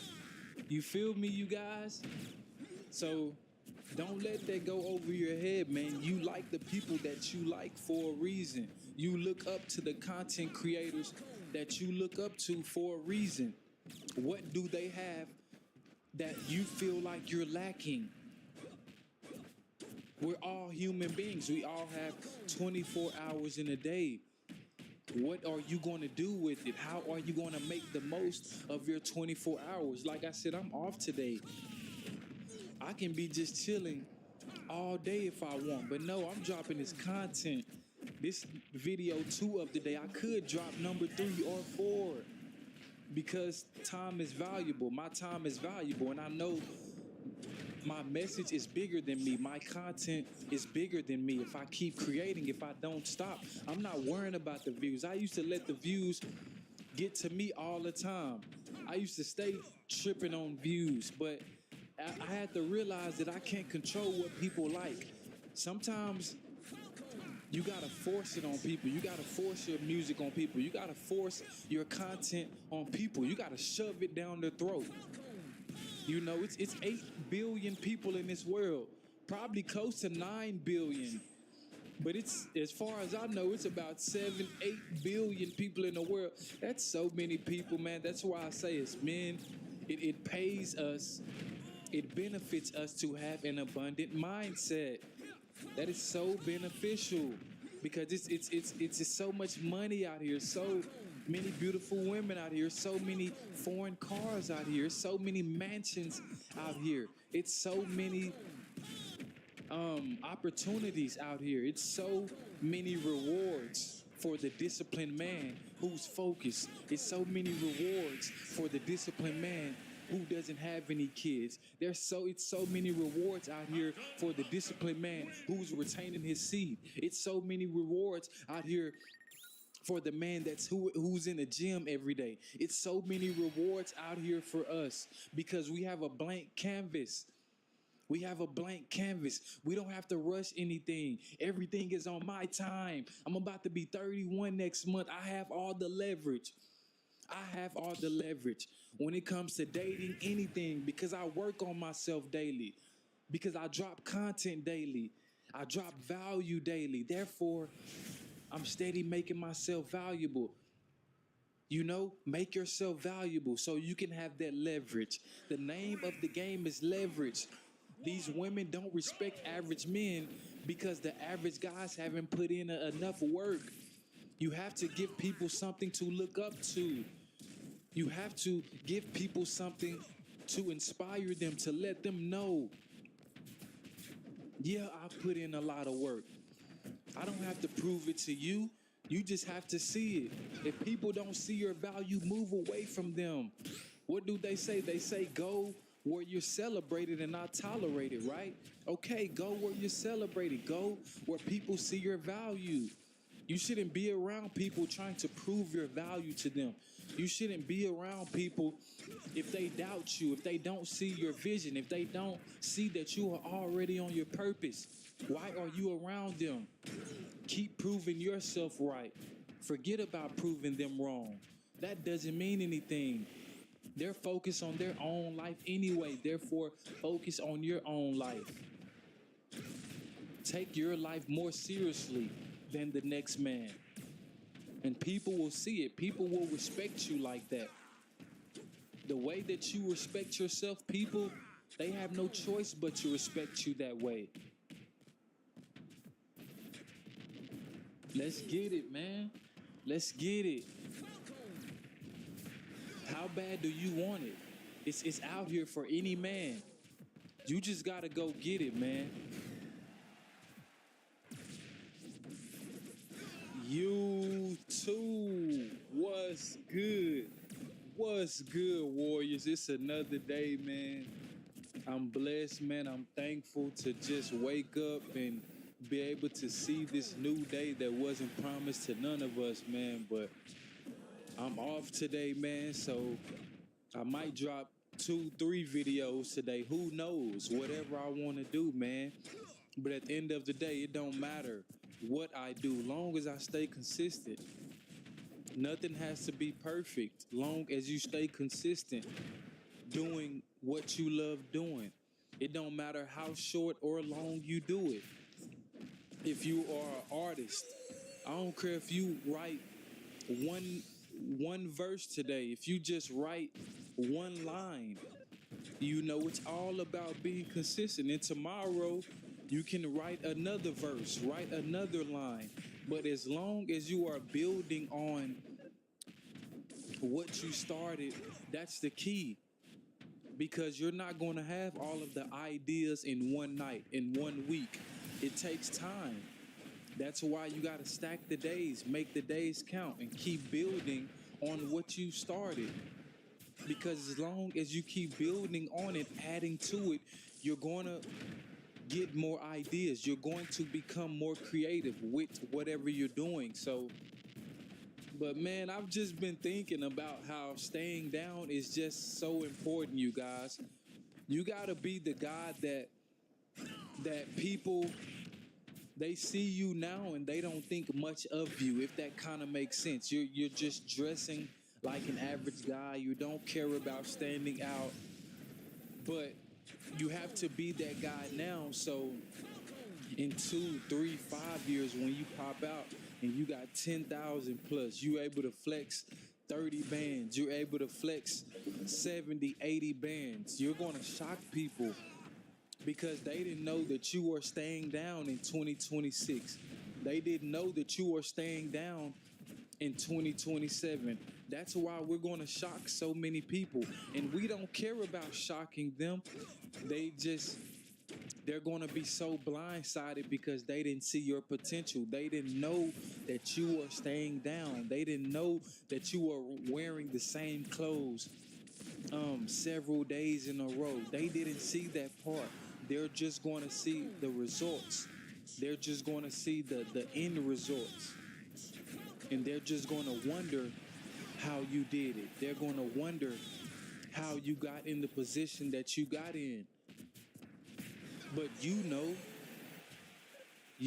how you got in that position because you stayed down. You didn't care about other people's opinions. You didn't care about wearing the same clothes back to back. As long as your body stay clean, as long as you know you're not dirty, who cares what anybody else has to say? It's all about the dollar bill at the end of the day. Keep God first for sure, but it's all about getting your money on point. Don't mind the train, you guys. It always comes at the most random time, but I'm going to keep dropping these gems. I'm not going to let that distract me or you guys from learning. So, yeah, man.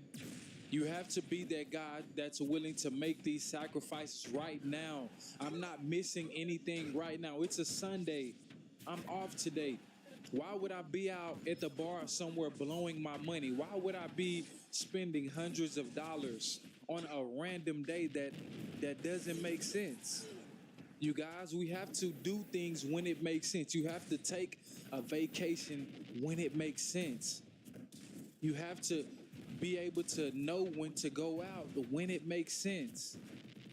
A lot of these days and a lot of these weekends are just random weekends when you can just be staying in the crib building, or you can be outside getting some fresh air. You can be outside going for walks. You can be locking in more. But just because it's the weekend don't mean that you have to spend money. Nobody is putting a gun to our head telling us that you have to go spend all the money in your bank account. No, we feel like we have to spend the money. We feel like it's just going to disappear for whatever reason. We've all been there, you guys. We feel like the money is just going to disappear, so we want to spend it so quick. But that money isn't going anywhere. As long as you are protecting your money, where is it going? It's not going anywhere, you guys. So it's all about changing our paradigm. We have to change our perspective. And when I'm speaking to you guys, I'm also speaking to myself, because I don't know it all. This stuff needs to burn in my brain also. A lot of these principles needs to be burned in our mindset. This needs to be how we move. But yeah. You shouldn't mind staying down. You shouldn't mind sacrificing your weekend so you can have a dope future. You shouldn't mind putting in the hard work right now so you can have a dope future. What is the rush? What are you rushing to get to? The Bahamas, Jamaica, Puerto Rico, Dominican Republic, Colombia, all of these places isn't going anywhere. It's going to be better when you get there. You don't think so?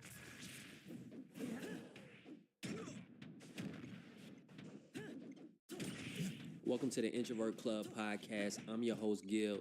This podcast is for the people who think too much, feel too much, and do not always have the right words to say. Let's get into it. The older you get, the smaller your circle is. And let me tell you the truth. When you start getting up in age, you came from, I had 30 friends, to I have 10 friends, to now I have one friend, or I don't have any friends. And when you're young, you don't realize that. You think that me and these people gonna be together forever.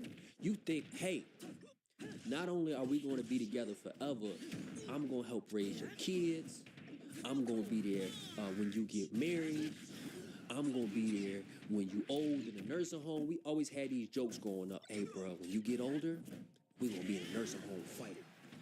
I'm gonna be like, hey, bro, I always knew we was gonna make it like forever.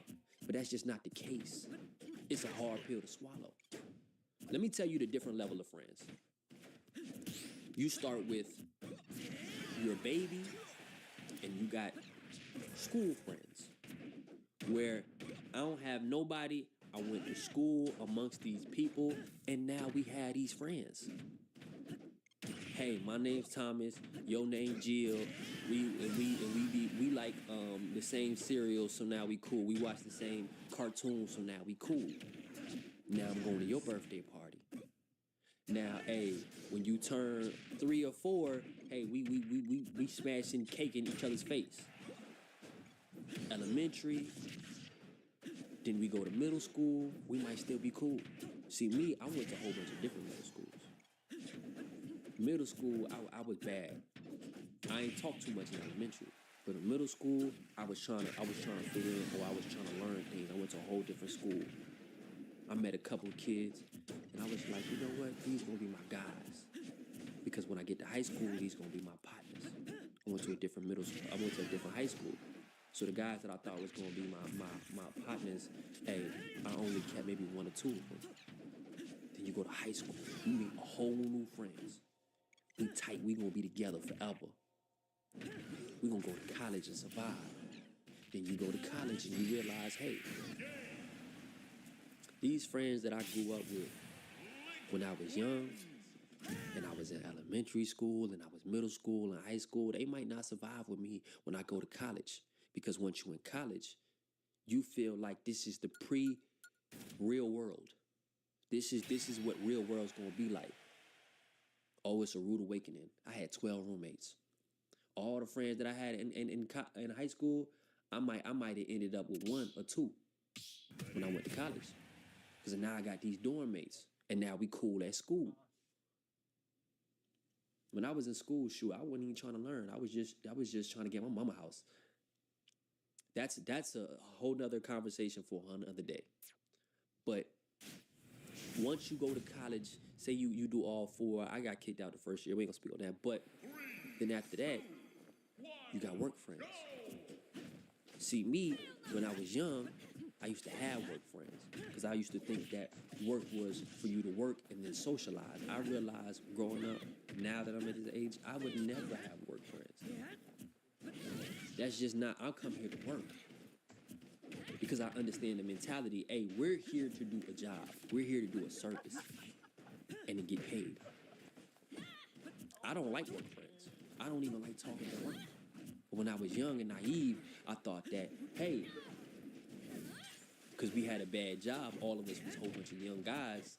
We was all in here because we was going through the worst of the worst together. So you have job friends. Then after that job friends, you might have party friends that you meet out at an outing, or you might have the final destination of friends is lifestyle friends. Friends where you're done with the party friends. You might have a little bit of your day one friends. You start with school.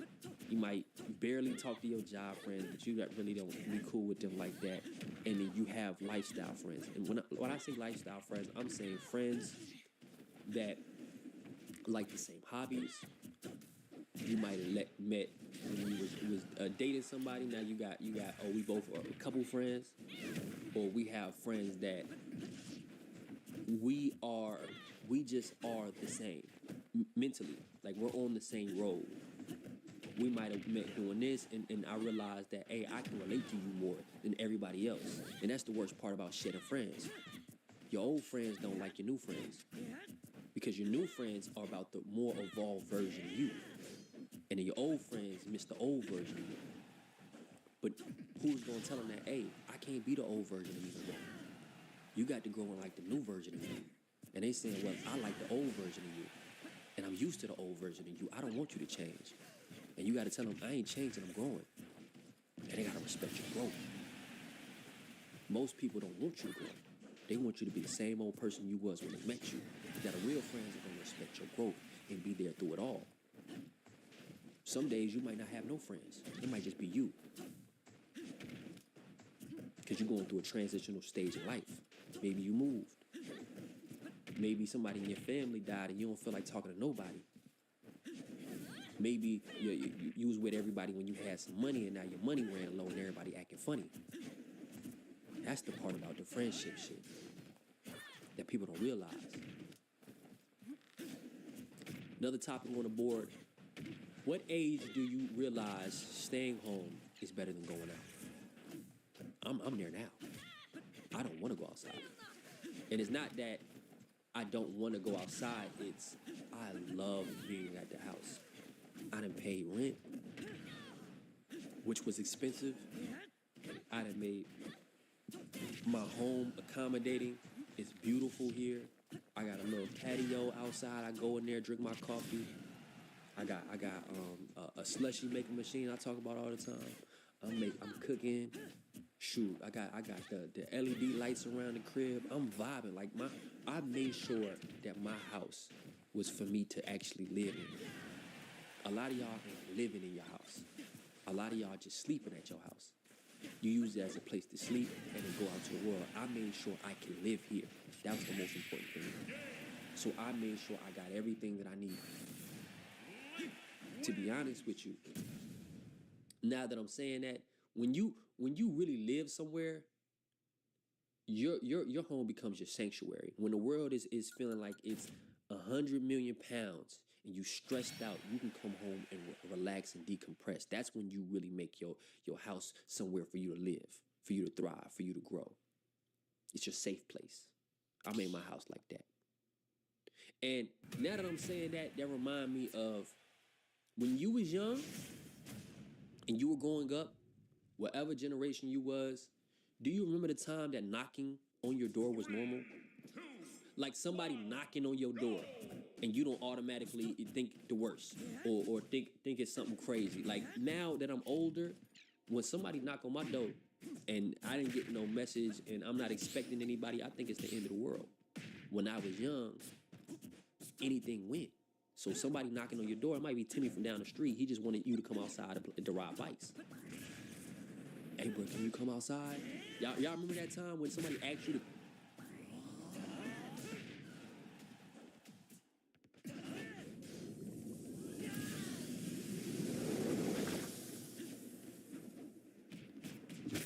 A broken windshield shouldn't wreck your schedule. With Safe Lights, it doesn't have to. Hey, we talk a lot about habits on this channel, but today we about to get deep. So deep that I'm about to fall. So deep that we're about to explain what the difference between a habit and a routine is, because I guarantee you most people out there do not know the difference, right? So a habit is a repeated behavior that you do automatically. You ain't got to think about it. It's automatic.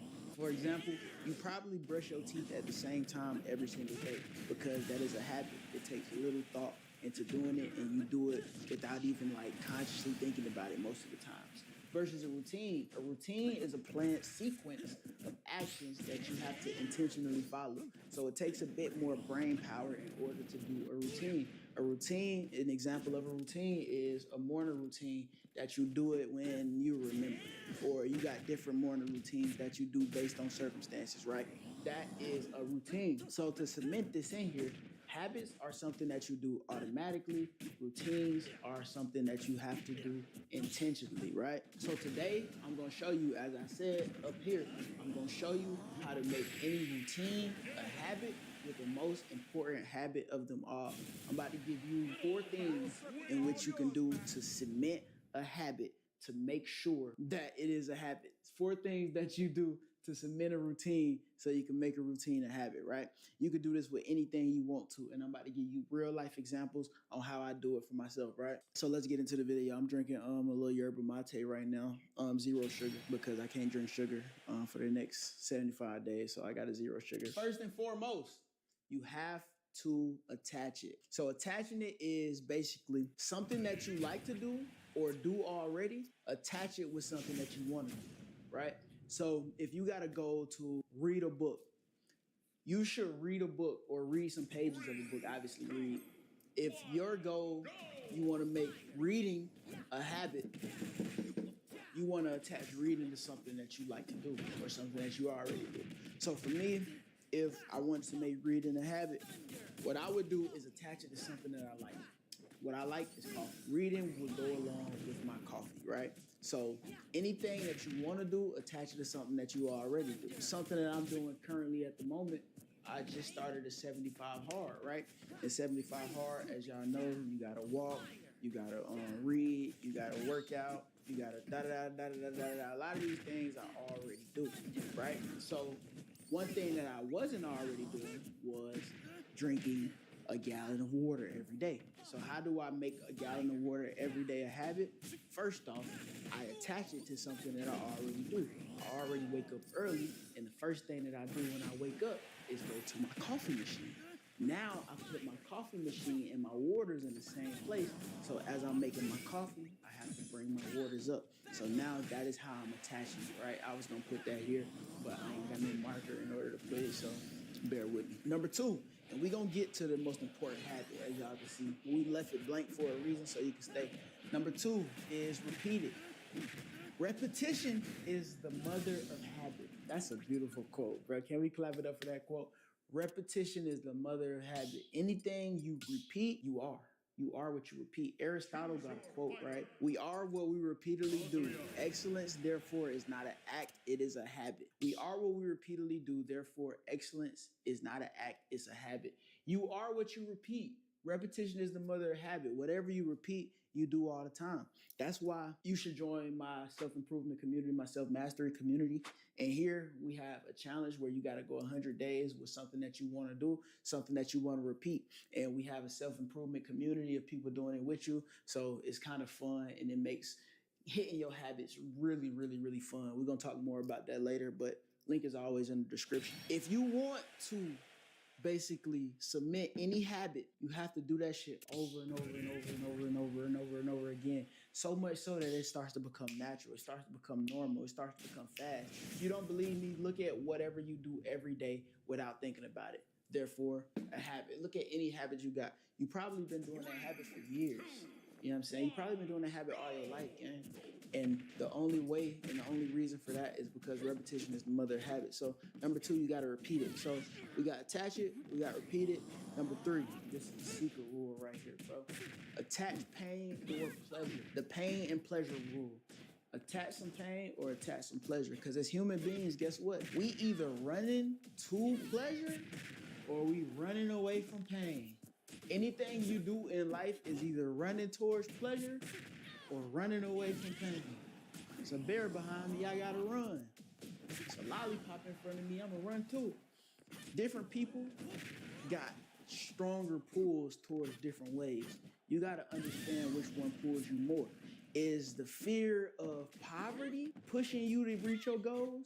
Or is the pleasure of money attracting you to reach your goals? Which one is you like aiming towards, right? Look, I got this quote that I say to people, right? When people do something that they don't like to do, or when people like got habits that they want to break but they don't break them, I always tell them this: the pain to change is greater than the pain to remain the same. When your pain to change is greater, when you have a greater pain to change than you have to the pain to remain the same, then you won't change. But if your pain to remain the same is greater than the pain to change, then you will change. Let me give you an example, right? If you are a weed smoker and you want to stop smoking weed, but your pain to change the weed smoking habit is not greater than the pain to remain the same. Do you see what I'm saying? If the pain to change the habit is greater than the pain to remain the same, then you ain't changing nothing. If the pain to change the habit, I hope y'all get what I'm saying, bro. I hope you get what I'm saying. The pain to change is not greater than the pain to remain the same. I hope you get what I'm saying, bro. That quote right there will solve a lot of your problems, bro. If you constantly doing the same thing over and over again, it ain't enough pain for you to change, right? When people come to me and say, man, I don't like my situation, I don't like this, I don't like that, I'd be like, it ain't too painful for you. Because if it was, you would get the fuck out of that situation. Let me explain. Everybody got a baseline. Everybody got a ceiling. Everybody got boundaries, right? Some people boundaries are a luxury apartment or a luxury place, right? Other people boundaries are sleeping on the couch. Other people boundaries, other people thresholds, other people floors, I should say, are sleeping on the street. You watching this video will never sleep on the street. You will figure it out. You will find a way. That's because the pain of sleeping on that motherfucking street is too painful. You know what I mean? You got to understand what's too painful and what's not too painful. As you can see, I'm probably more of the pain archetype. If shit too painful, I'm getting out of that fire, bro. You're not gonna stay in that fire, and different people is different. So when you figure out your association with pain and pleasure, your life will change drastically for the better. Now let's get into the last habit, right? The habit that I think is the biggest habit, the best habit, the number one habit that I would pick. If I only could pick one habit, I'd pick the habit, we're gonna write it in red. The habit of tracking is the number one habit to have. Why is the habit of tracking the number one habit to have? Because if you develop a habit of tracking your other habits, then you would consciously see what you are doing and what you're not doing.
Leaf Zero Sugar.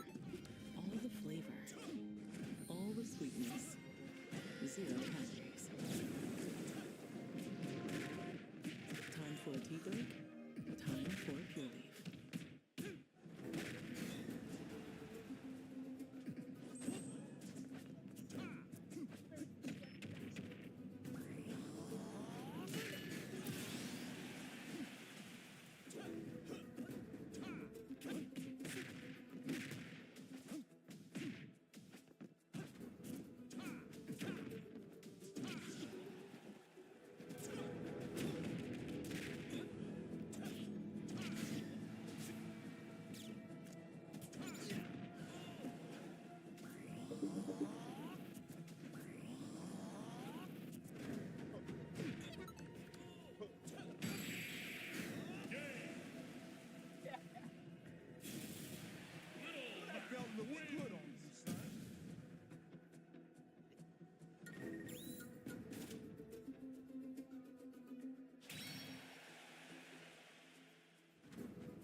to a world where the salmon fight back, the weapons shoot to krill, the gadgets help you ink outside the box, and the treasure's as spicy as you make it. Splatoon Raiders, only on Nintendo Switch 2.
Google Play Points unlock a world of rewards.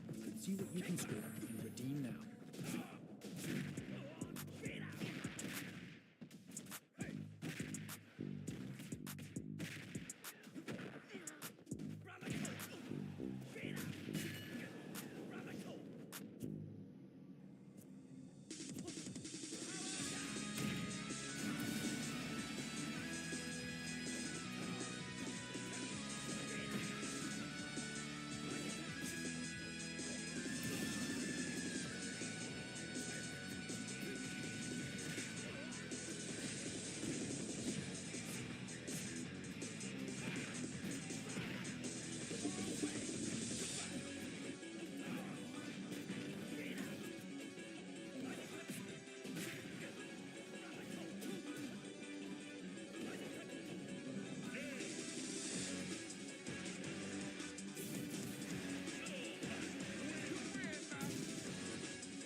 Guns N' Roses was probably the only international rock band to play in theaters. Hello, YouTube fam. How y'all doing? This is your Uncle Tim. This is Uncle Tim Rants and Reviews, a channel where I rant and I review. I'm your host, Uncle Tim.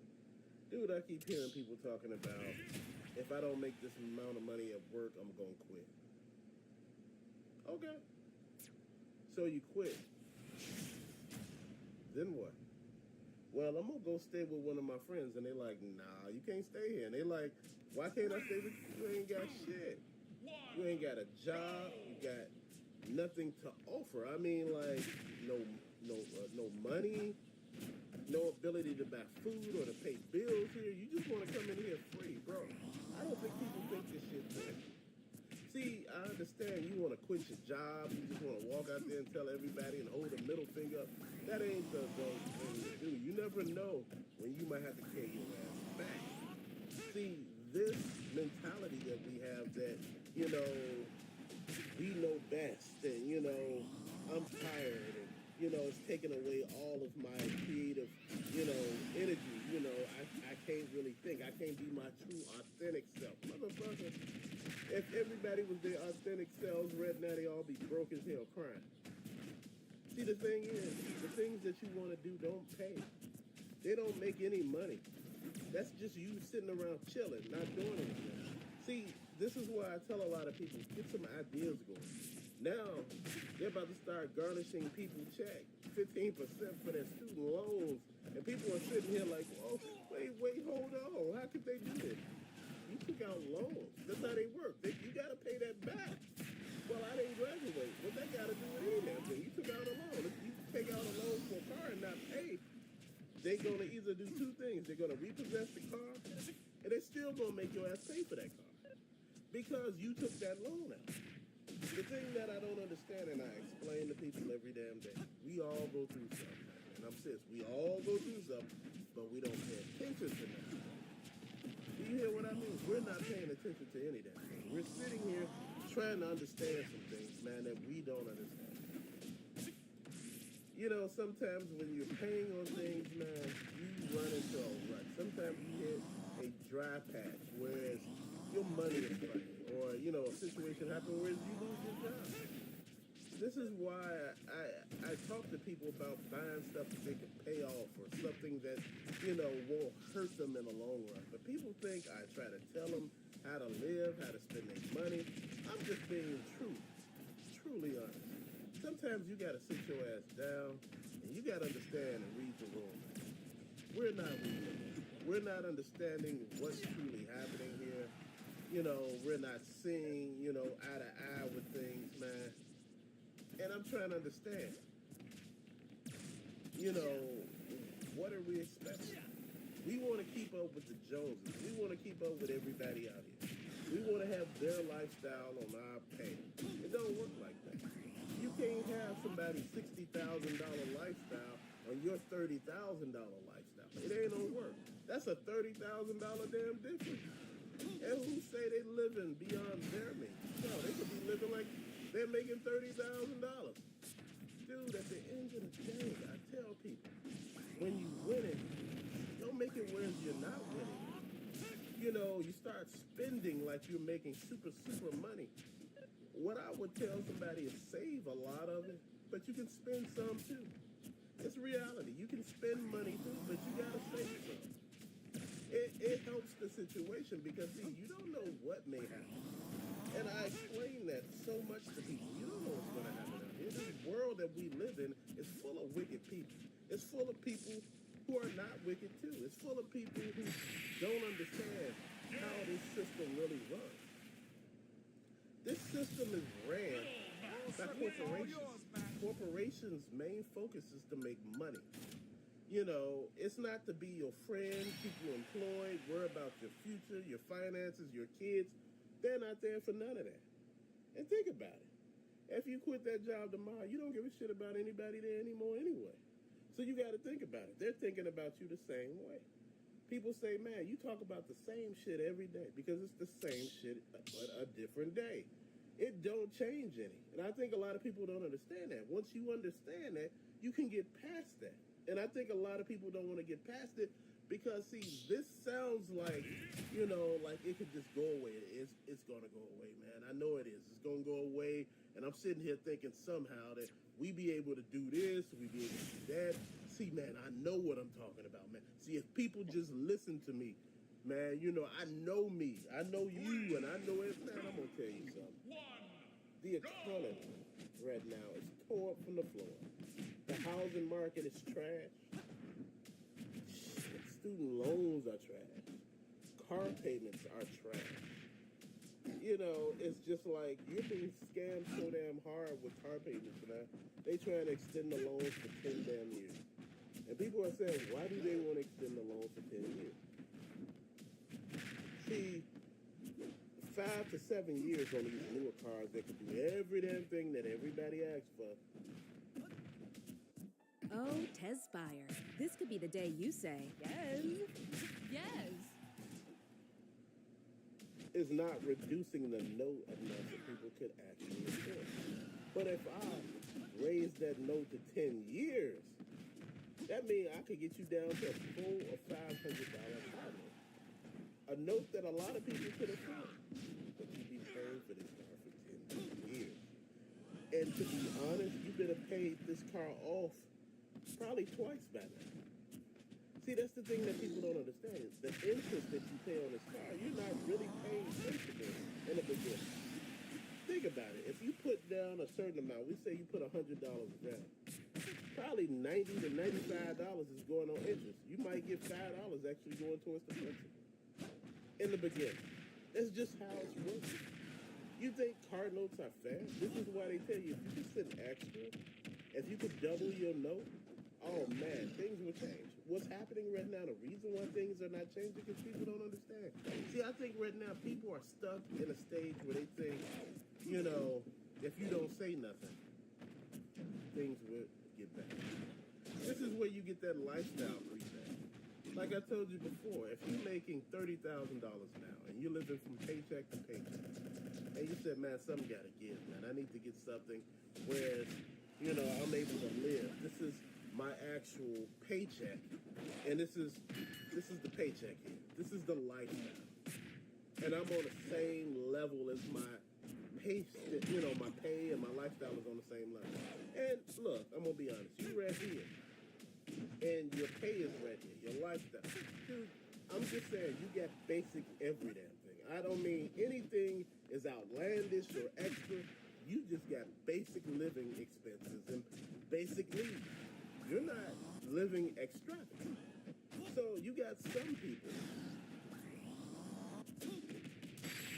they get a raise. Some people may get a raise that doubles what they were making before. You making 30, now you're making 60. Some people, this is the amount of money they make now, 60. The people who was down here with their lifestyle, they stay down here. And they look at all that money up there that they got to do something with. And they like, man, I could save some of that. It give me some breathing room. Maybe I could go on a vacation once a year. They're thinking realistic. But see, you got a lot of other people who like, man, that's a lot of money. I doubled what I was making. So, man, dude, the first thing I'm going to do, man, it's stopped and giving me trouble for years. And I'm going to tell you something. If you got to pay for a car, really think about it. Think about how this paid off car really works for you. See, when you have a paid off car, that means you don't have to pay a car note. All you're doing is either paying insurance or you pay for liability. Liability is you just paying for the other person's car if you get in an accident. It don't cover your car. Most used cars that are past a certain age, it's hard to get insurance. So I want you to think about this. So when you get these new cars, they require full coverage, insurance. So you're factoring all of that in. So you went and got a new car. Oh man, my car needs an engine, but it's paid for. I need this and this. Get the engine replaced. If the car only needs the engine, get it replaced. If it only needs the trans, get the trans replaced. But it's still your paid for car. If you don't need to use it because it's broken, You could just let it sit in your backyard if you got one. Park it on the street or park it whatever you can. Dude, but when you start talking about getting payments, that's a whole nother beat. That factors into your budget. So a lot of that income that you had that was, actually, like disposable, starting to go away. A lot of people feel, man, this neighborhood I live in, it was good then, but I make more money. I want to live around people who are like me, up and coming, moving up somewhere, doing something. This is how people think. So you move from the area that you was in. Just say you paying. I'm just being, you were in the room or something. You paying $500. Now you say, I'm gonna get this apartment or something. You paying $1,000. I know these amounts don't make sense, but it's easier to do it this way. Now think about how much extra that is that came at your disposable income. That money, that all of that, you could have been doing something else. You get what I mean? Now all of a sudden we're sitting here stuck trying to figure out what the fuck just doesn't happen. Now you're eating out mostly every other day, which you didn't do before, because see, now you got more money and you don't care. You're not really doing a math on it. You're buying clothes, you're going on more trips. You just living a fabulous life until you start doing a budget and start realizing you're living paycheck to paycheck. And the very same guy or girl that got the same raise you did is not living paycheck to paycheck. See, that's the difference. See, we want to keep up with people, keep up with appearances and make, our life look interesting. Man. It ain't about what you got that make it look interesting, man. Hi, I'm Ed from Leave a Save a Lot Me department where we had... The thing is, it's who you are that make you interesting. See, if you somebody that somebody could say, oh man, I see Unc ain't even trying anymore. Because he don't have to. I don't tell people too much until I do it now, that I go on vacation, or I'm starting something, or I'm about to go a different route, or I'm about to check out some of this. I don't tell you till I'm already there. Why? Because that's the best thing to do. Nobody needs to know all your comings and goings and every damn thing you trying to do. Nobody don't need to know all that. See, this is what we're wrong. See, we so busy trying to please people, make ourselves look like we're more than what we are. I'm not more than what I am. I'm just who I am. I understood a long time ago my place. So I'm just trying to get a lot of people to understand their place. See, we're messing up because we don't understand. We don't understand how to do things. We're trying to... This is only specifically for people that be going through in life. Like, I mean, everybody goes through shit. But for the people that goes through, like, hell, man. The people that deal with a lot of shit and they feel like sometimes they just can't keep carrying on. Does anybody ever feel like it's kind of weird if you have too many good days in a row? Because it's like, oh shit, like you're expecting some shit to happen already. You know what I'm saying? Like, it's like you have been dealing with so much fucking bad that it's like, hold on, I'm having too many good days in a row, bro. Something is about to happen. And then, like, you feel guilty about having those good days. It's like, nigga, we shouldn't feel like that. Now, listen, I already know what people are already thinking in their head when they hear me say this. It's like, sorry, you cannot have good without bad. I understand that, nigga. God! I get that, but it be seeming like way too much bad be happening. And then we get all scarred up and shit, man. Heart getting fucked up, head getting fucked up, liver getting fucked up from all the drink. Yeah. I don't know what the hell that was. But yeah, bro. And then when, like, it's actually, like, okay for a good amount of time instead of just, like, a day or two, you had, like, a few good days in a row. Nigga, I'm always telling my mom, like, hey, I ain't gonna lie. I want to stay in the house. I don't even want to leave the house. I've had, like, 2 good-ass days in a row. I want to roll a joint and I want to sit in my room and I want to watch One Piece the whole fucking day. Because I feel like if I go outside, I'm going to get attacked by a whole bunch of pigeons or some shit. That's what happened when I got into my first car accident, and ever since ever since then, I started thinking about that.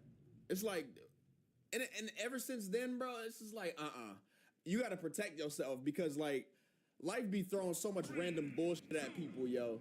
You never know what's coming. So if you have too many good days in a row, it's weird.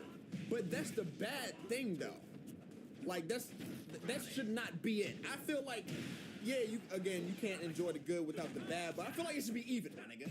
I feel like it should both be at the same level. I feel like it should be 50-50. Nigga, it be feeling like 79% bad, 21% good, bro. Like, or nigga, more than that, bro. I ain't gonna lie, it be feeling like 85% bad, 15% good. And even the good don't even be like perfect shit. It'd be like just like, okay, nothing went on yet. You know what I'm saying? It be feeling like that. We shouldn't have to expect bad shit to happen. Because people's like, I've heard people say, oh, life is just a whole bunch of bad and then you're supposed to just enjoy the little shit. Because life is like, it's mostly dark, cold, bleak. It's like, wow. Wait, but I don't agree. No, it doesn't matter if you agree or not. Too bad. You're an adult.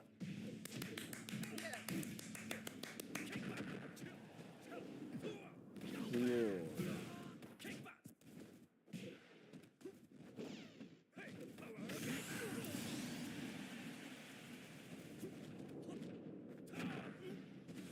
We were the chosen ones. How will you fulfill your wifely duties? What did you come here for? We have to fight. I had no idea. A lot of people is just mean. A lot of people mean. A lot of people want to take stuff from other people because they don't have it. And then a lot of people just don't like the way you look. I mean, it's all kind of stuff that can happen versus staying at home and just being safe, man. Again, I've been at home all day. Yesterday, I was practically at home all day. Yesterday, I only went to 7-Eleven, got me some snacks, like I always do. Then I took me a walk to this food festival, got me some food, and then I was back at home. I was back at home just like that.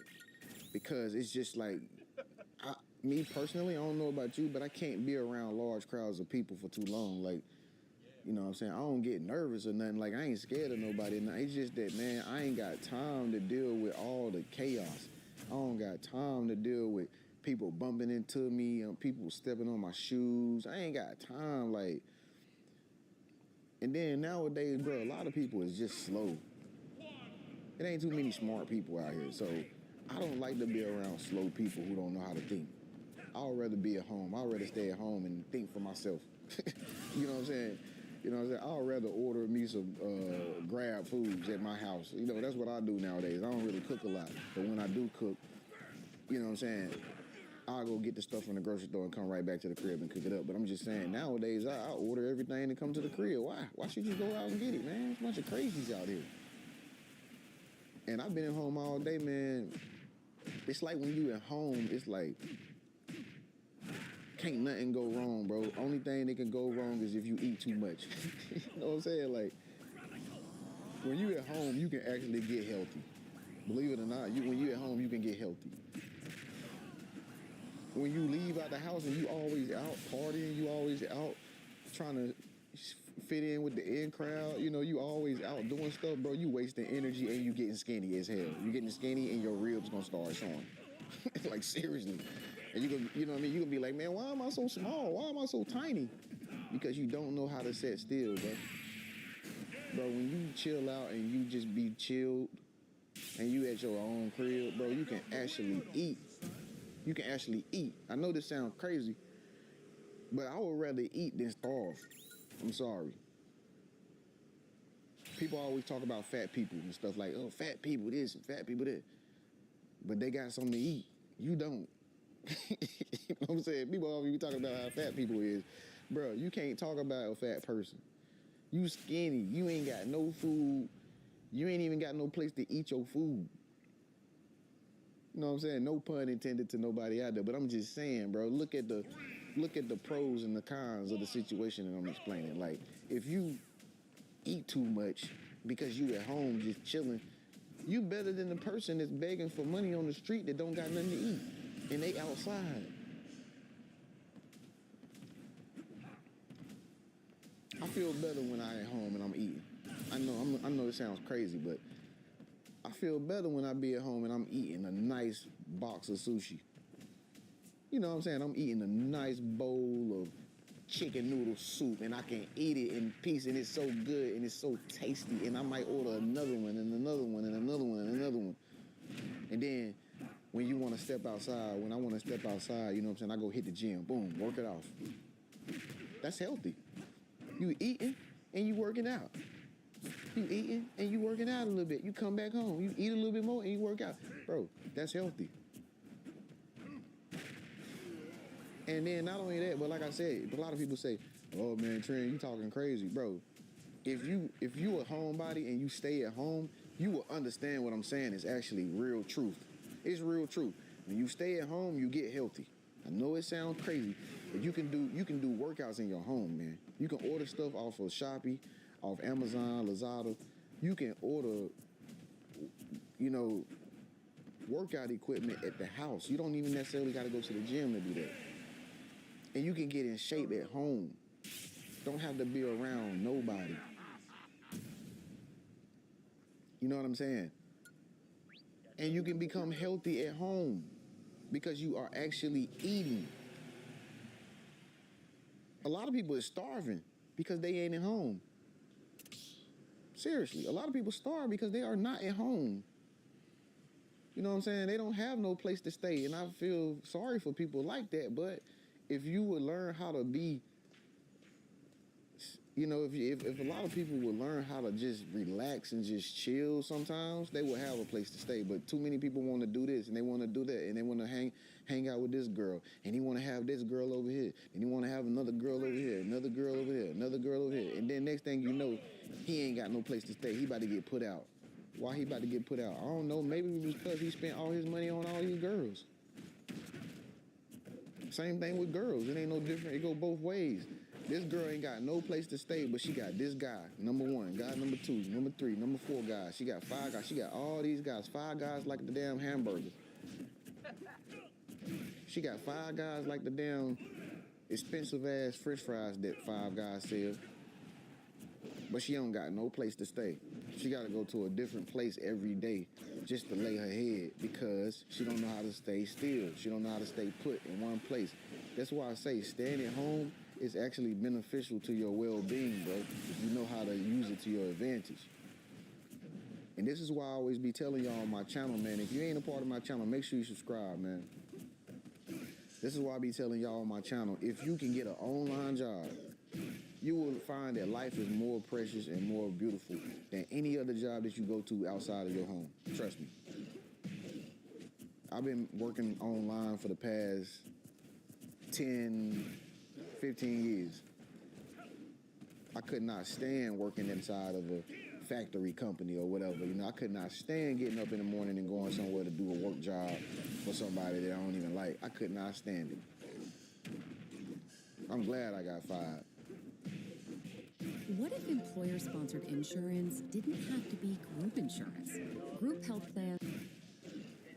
I'm glad I got fired, because that made me realize that staying at home was the best decision that I would ever make.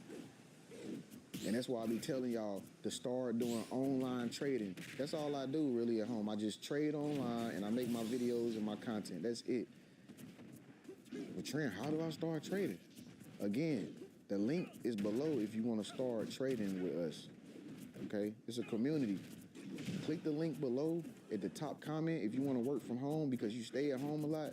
Click the link below at the top, start trading with the chosen ones, and just stay connected to my channel because I'm going to have more stuff for you to learn how to trade. And then get a part of the chosen ones community. Click the community tab, it's free. Click community link below, the trading link, and come inside the trading community, the chosen one community, and ask your questions about trading. And you can start, I'm telling you, once you get on board with that trade and stuff and you working from home, you ain't never gonna wanna go nowhere because now you at home making money. Folks, listen, every time you step out these doors and you go outside and do something, you is gonna spend money nowadays. I don't care what it is. Walking costs money. Breathing costs money. People cost money. Think about it. That's why nobody don't want to be friends no more. Nobody don't want to do nothing fun no more because everybody is broke. Why? Because everybody too outside. Everybody outside spending their money instead of staying in the house. You know what I'm saying? That's why nobody don't want to stick with nobody no more because ain't nobody got no money. You feel me? But when you stay at home and you making money, you don't gotta be outside looking for somebody to bum off of. You know what I'm saying? You don't gotta be looking for no man. Oh, let me find another man so he can pay me some money so I can go buy me something to eat. If you stay at home and you learn how to trade, or if you stay at home and you learn how to work out from your home, you won't have to worry about no men taking care of you as no woman. You can provide for yourself. Me personally, I won't never get with no girl who ain't never. If I didn't see her providing for herself before she met me, she could never be with me. That's crackhead type shit. You know what I'm saying? But like I said, I ain't trying to look down on nobody. I'm just saying, we live in a time nowadays where ain't nothing free no more. Everybody is a transactional person. Don't nobody want nothing from you but your benefits. And that happens the moment you step outside them doors. When you go outside, everybody is looking to benefit off of you. When you meet anybody or you talk to anybody, you ever notice, don't nobody really want to talk to you no more because they can't get nothing out of you. You can't get in a relationship or you can't date nobody no more if she can't get nothing out of you, bro. If he can't get nobody out of you, he don't want to talk to you. It goes to both ways. If he can't get between them, you know what? He don't want to talk to you. Everybody is a transaction nowadays. Ain't nothing free. So what better is there to do that's better than staying at home all day long and winning? You'll be more safer. You'll be out of harm's way. You'll be out of danger. You'll be out of ways of Decepticons. You'll save more money when you're at home nowadays. You know, you got all this AI that can teach you stuff at home. Me personally, when I'm at home, another thing I do, I read books. Like I went to the bookstore 2 days ago and I got me 2 books. Because I be at home. I can actually read at home in my bed, in my own quarters of my own home. But see, if you always moving, you always on the go, you just on your cell phone. You ain't got no time to read. And that's why everybody's so dumb nowadays, because don't nobody read no more. Everybody just look at their phones and have Google tell them what they want to know. But if you stay at home, bro, you will learn everything because you got the time to do it. So, I don't know why I made this video. I'm just trying to speak for the people that think staying at home is like lame. It's really not. It's actually better. I mean, I ain't trying to say be a hermit crab. I ain't trying to say be scared of the world or nothing like that, or have fear or nothing. I'm just saying, man, yeah, go step outside from time to time, but make sure you plan it strategically about where you're going to go, where you're going to be, how long you're going to stay there. Because at the end of the day, ain't nothing like having your own place to stay. Or even if you got some place to stay, even if that's with a friend, bro, that's the best place you can be right now if you're trying to get your money together.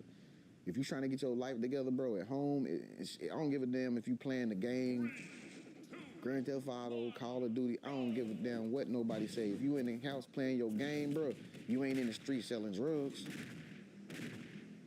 Sell the drugs on Grand Theft Auto. It keep you from going to jail for real, for real. The point I'm making is, man, staying at home all day is actually beneficial if you know how to utilize that time to your advantage, man. If this message resonated with you, man, make sure you subscribe to my channel, man. It's your big brother, Trans Genius, man. Give this video a thumbs up if you stay at home all day. And don't forget to leave a comment below and let us know, do you prefer to go outside? Or have you found and discovered that staying at home is better for you? With Rula, it takes 5 minutes to find the right therapist for you.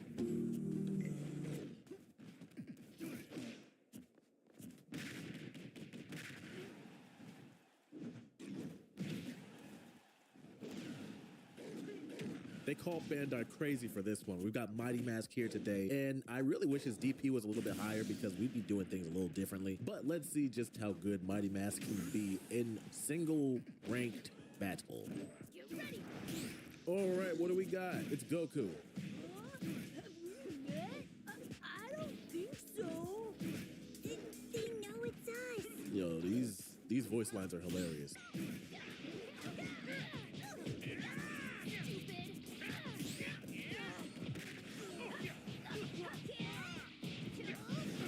Uh-huh.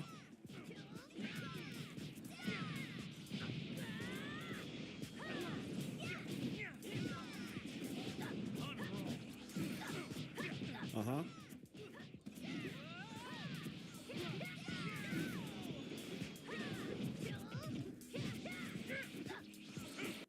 This is an Evo, dumbass nigga. Street Fighter 6. Mash.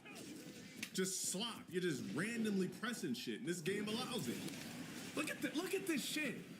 Nigga, shut your bitch ass up. Get the fuck out of my stream, nigga.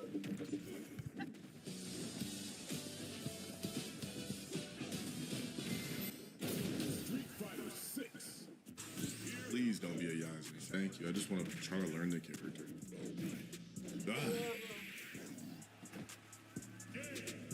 That is not too much to ask.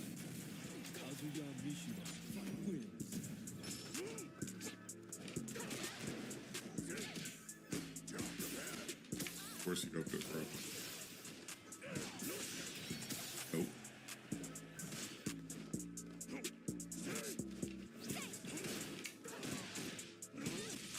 Bro.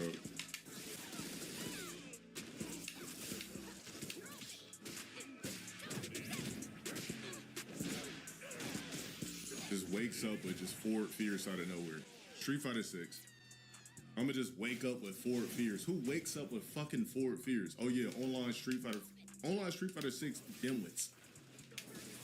I forgot.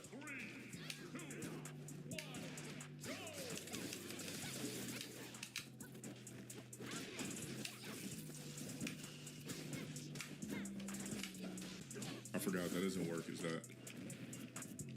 This is an Evo, dumbass nigga. And you're not a good player. You're an idiot.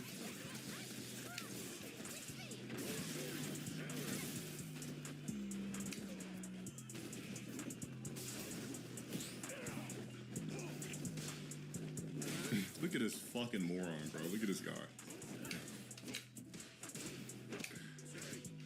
Like, what are you doing? Fake pressure. That's not real pressure, you fucking idiot. Look at this idiot. Look at this fucking mashing ass nigga. Look at this shit. Street Fighter mashing ass 6. This fucking sorry ass fucking YOLO player.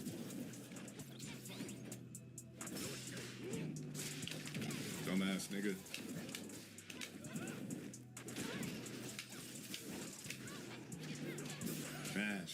Mash. How are you in a drive rush combo and you drop it to grab, you stupid fuck?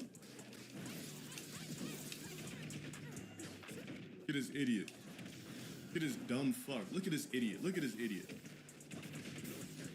Look at this fucking moron. Look at this guy. Just freestyling random shit in the drive rush.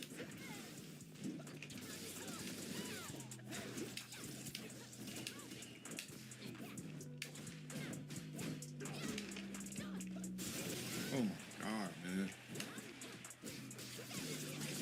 Fucking sloppy ass fucking player.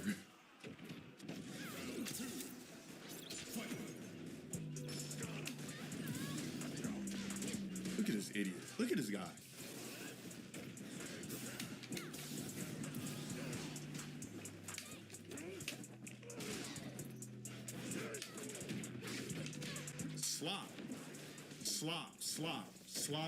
Slop. Can't play the game. Just mashing shit. Slop. Street Fighter 6 allowed shit only. Look at this fucking horrible ass player. Look at this guy.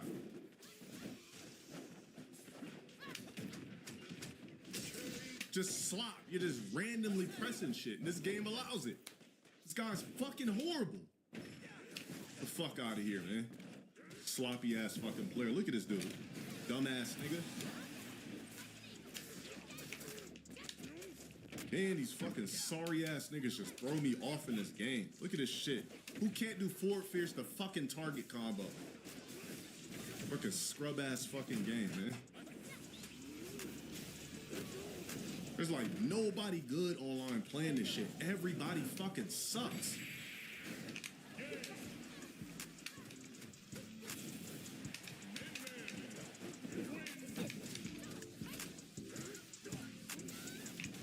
Oh my god, bro. I didn't even want to show the rest of the match. This nigga's just so fucking trash. We all like different things, and that's okay. Thankfully, there's DoorDash, with your go-to grocery store.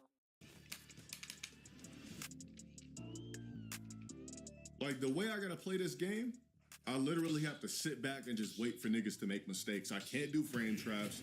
I can't actually play the game. I just gotta sit back, anti-air, do rant, and I can't play pretty against niggas who suck.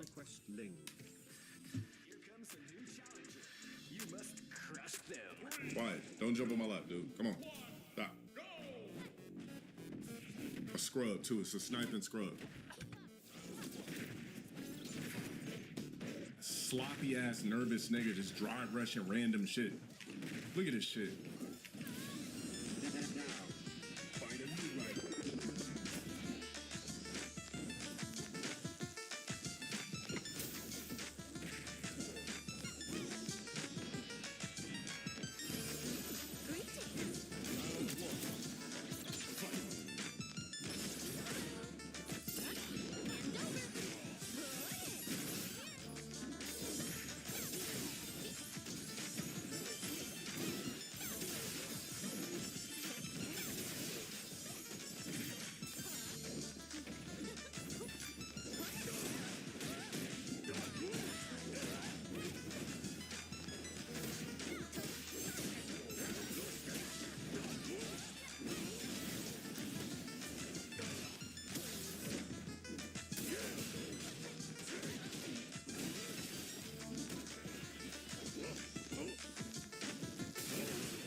But like, get the fuck out of here, man. Like, this game frustrates the shit out of me.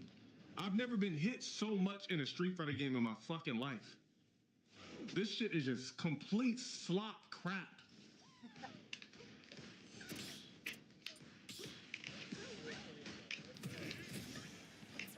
Look at this sorry ass fucking player, man.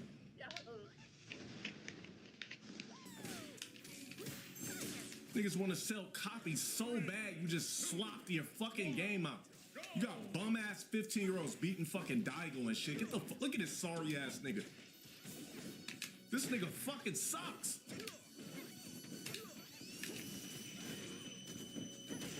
Look at just wake up, jab, jab, easy ass remedial fucking skid row combo.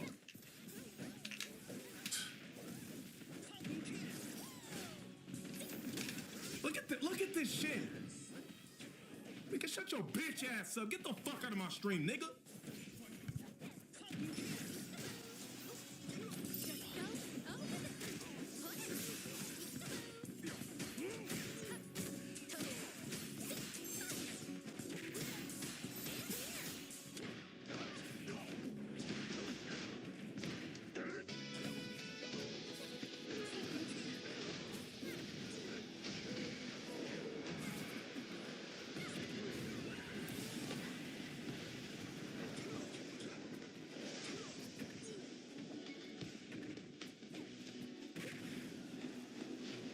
This game is just, it's so scrubby, it just feels like, I feel like I'm playing scrubby because this fucking shit is just full of, it's an infestation of fucking trash, garbage ass niggas.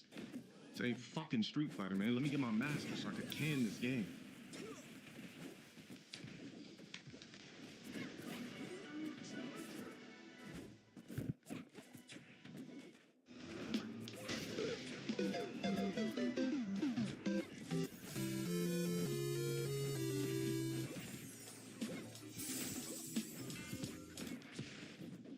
Yup, it was a sniper. It's the same fucking name. You see that shit? I told you. The same fucking sniping ass nigga. Hide my cue.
I'm not gonna show slop on my screen.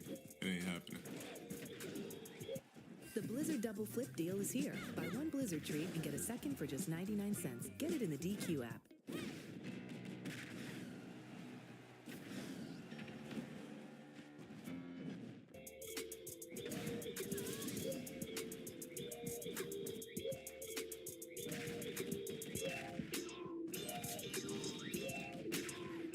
Hey, mods, time this dumbass nigga out of my stream over there for 2 weeks.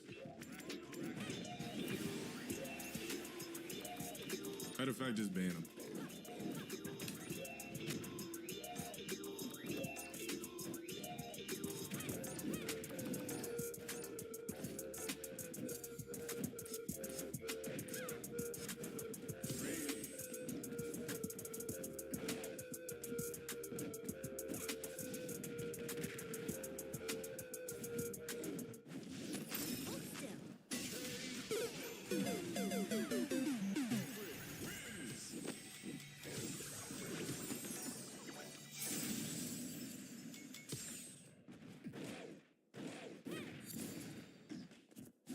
Farm more crest?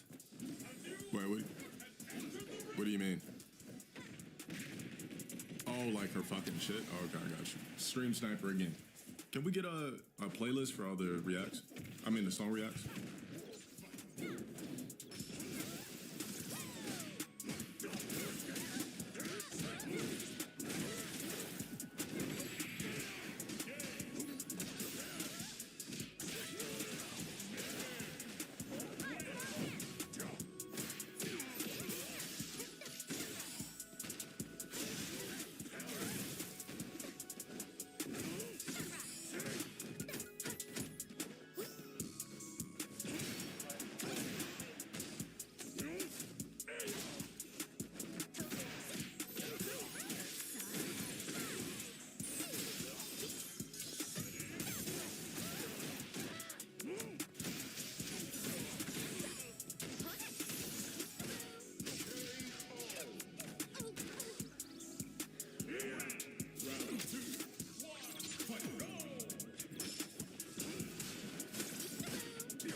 could just be this garbage and beat me at 6. Complete fucking slop trash. Look at the way this guy plays. Watch this.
I'm gonna start hiding my Q and manipulating it. I'm just getting sniped by too many lame ass niggas back to back. Fucking fake ass Fortnite ass Street Fighter. I just want to get master with this bitch so bad so I can stop playing the game. Literally ridiculous. I mean, I'm not really grinding. I just want to master with the character so I don't have to touch it again so I can get my money's worth. I paid for the season, so I want to get master with the characters.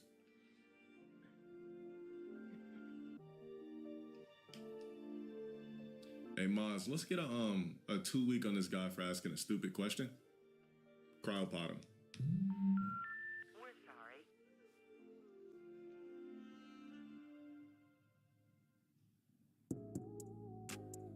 Ask ChatGPT if you should buy it. You dumb fuck. Fucking on my stream.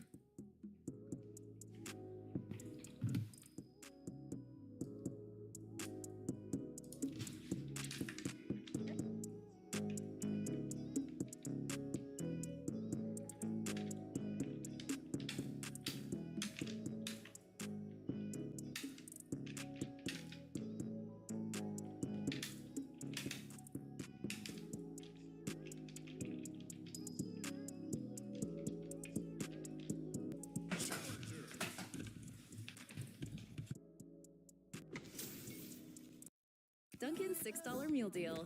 2 delicious wake-up wraps and a medium iced or hot coffee for $6.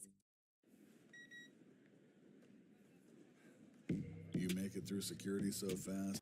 You said, here's how, racism is still a thing. Look at all the stuff Donald Trump did and all these charges. If Barack Obama did, and he said that same stuff, Trump would have said, the same stuff Trump would have, basically the same stuff Trump says, he would have been out of the office or.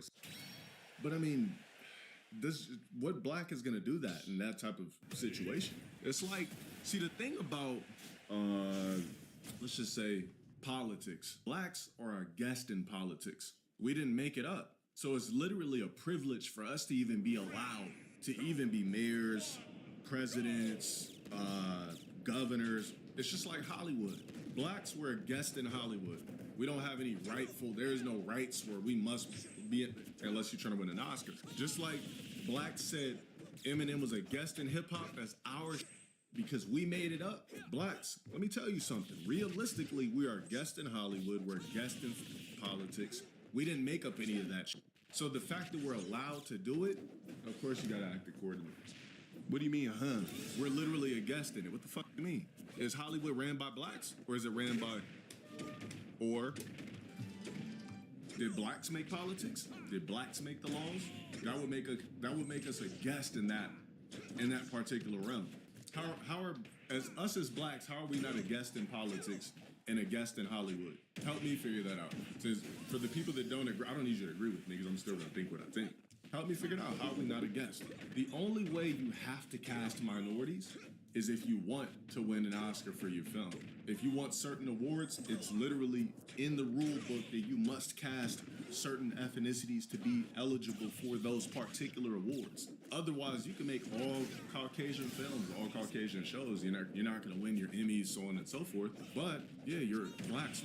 We're a guest. We don't. Nobody owes us to put us in films. They allow us to do these things. We're a guest in it. There's nothing that says that we must be casted because we're black, unless that particular director is trying to get an award for that film. Let's see. You said black Americans. Let me read your shit. You said black Americans are the reason why we have certain laws. Well, I mean, duh.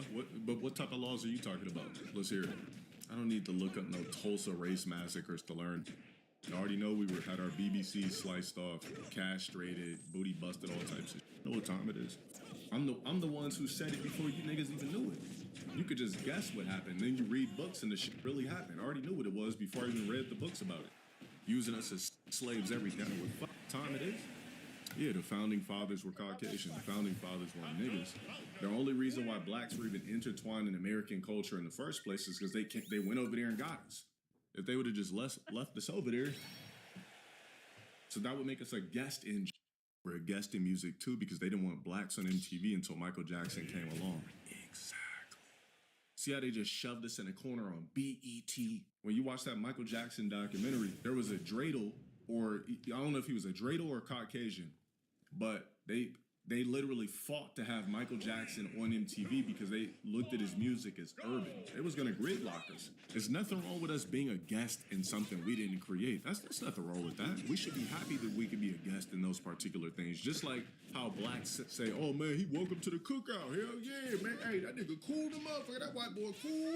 We could say Caucasians are welcome to the cookout, but us going to a casserole, our casserole ceremony is us being equivalent. That's equivalent to us being invited into Hollywood, into politics, so on and so forth. We should be happy about that. There's nothing wrong with us being a guest in those particular things. We should be happy we could do it. So Jackson 5 was shoved to the side in the 70s. I mean, according to the documentary, it says that Michael Jackson's, they didn't want to let him on MTV. Now, I'm not really sure was Michael Jackson the first black to break through MTV? Is that what that means? Said black people don't run the government. We're a guest until we control the entity. Exactly. And if I pull up my favorite piece of grid here, you know what I'm about to pull up. We don't run, like I always say. How are we not a guest when we don't run a damn thing? In silver, gold, we don't touch angelic. Don't worry about that. Here, let's not even go gold. Show me a powerful black family in any of this. Here's as far as we get, blacks, which is why we're a guest in everything. Here's what we can do. Entertainment, right? The silver allows us to play around in entertainment. The silver allows us to be a part of the bread and circus, right? To be a part of the bread and circus platforms. Your sports, your entertainment. We're a guest. Be a part of the government, medical, everything. We're a guest in all that shit. So don't look at it as a negative thing. We should be happy about this shit. No, Diddy wasn't in the silver. He pissed off somebody in the silver, and they reminded him that he was in the fucking bread and circus. When you make $1 billion, do you think that somebody that's not a dreidel or a Caucasian is not responsible?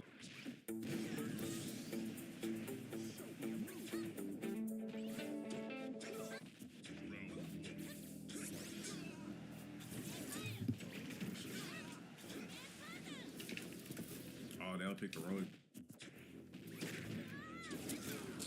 All right, I quit, bro. I picked the wrong. Oh, we got an Evo player.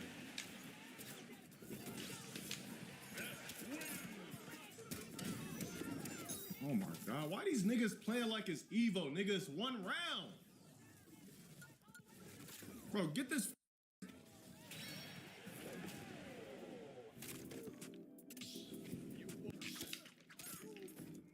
Bro, this nigga doing way too much, bro.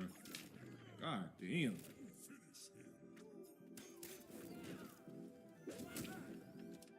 Nigga really think it's Evo. You know this bum ass nigga turned the game on just to play me. 100%. I'm gonna catch this nigga for sure.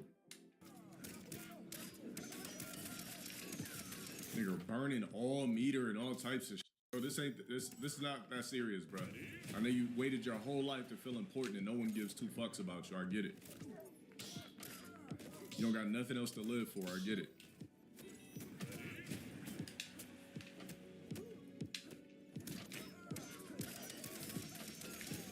Get the fuck out of here, nigga. Nigga specifically cut his game on to play me.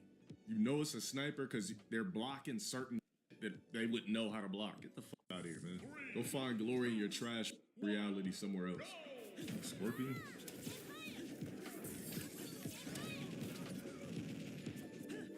Oh, we got another stalker, guys. Got another Evo fucker. Got another Evo stalker. Yup, it's an Evo stalker.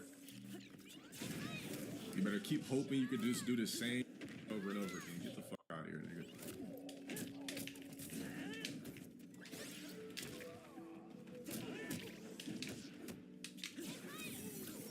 Teleport off every single possession is a teleport. You notice that?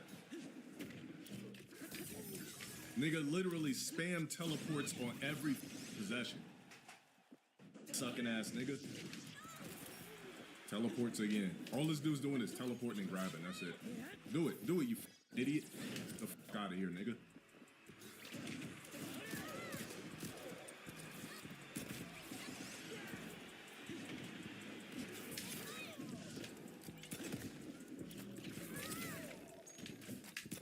Why does this dude just keep teleporting?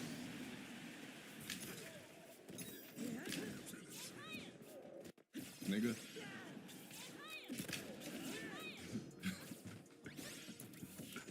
So, the song? Okay.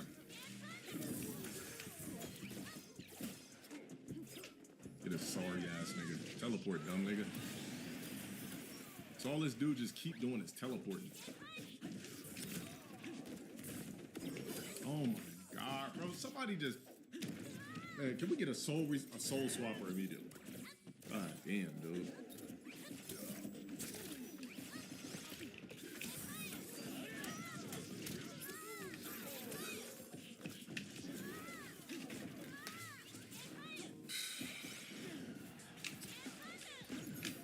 This dude is a moron, bro.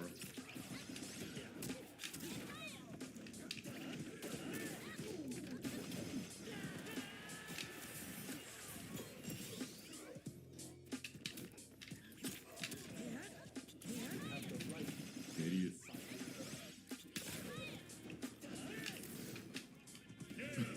Bro, this guy is so stupid. Like, how dumb can you be? Like, I'm telling you, bro, the average human being is literally a reed. Like, he didn't even try to do anything different. He just kept trying to teleport. It's the same stalker, too. Now, all of a sudden, they want to play with Liu Kang.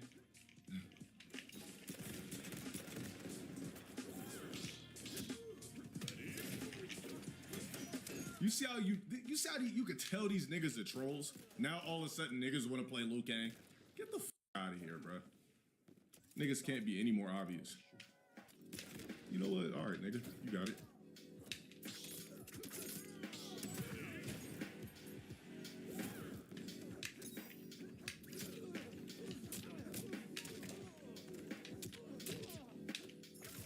Wake up, uppercut. Ass nigga.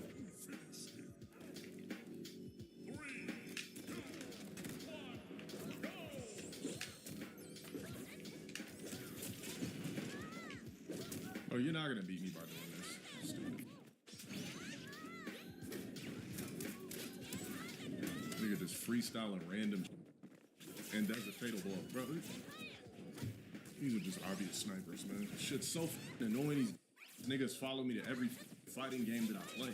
It's so annoying, man.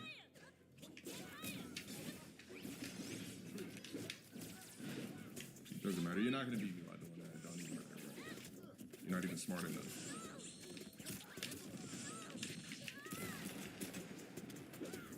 I'll block, just jump over.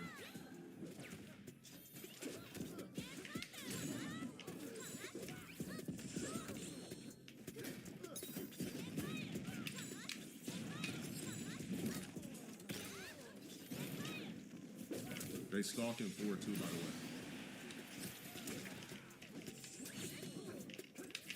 These niggas just want to share the screen with me.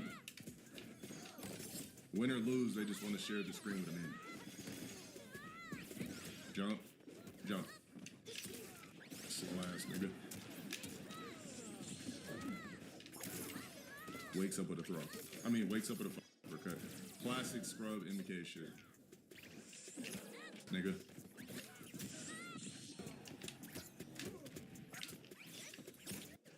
Nigga. Nigga. Somebody give me a RoboCop fatality.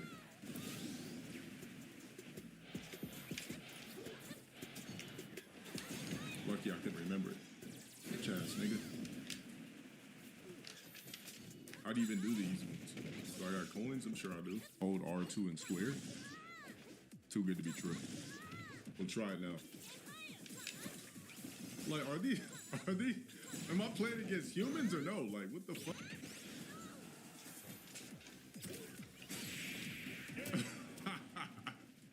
What the? These niggas can't be that trash. At least that first Liu Kang player, like, had an idea what he was doing. Like, these niggas are just absolute ass.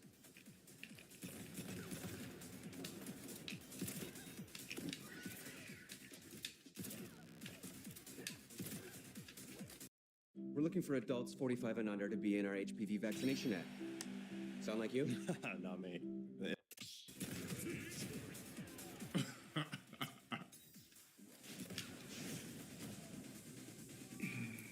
Oh no.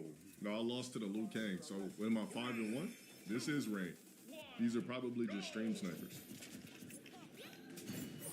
I forgot I got a Scarlet too. I forgot about that. Alright, he's just gonna keep teleporting.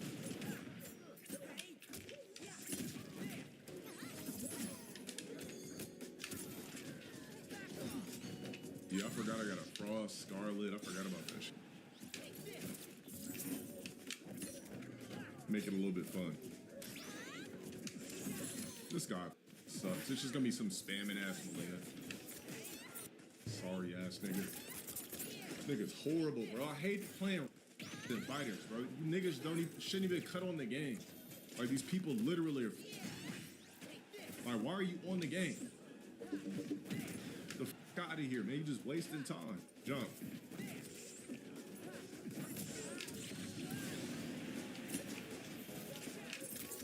Oh, this guy's a reed.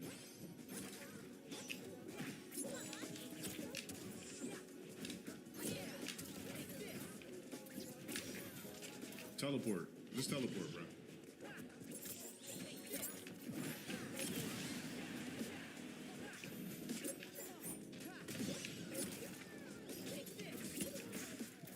This guy's an idiot, man. Just go ahead and do whatever.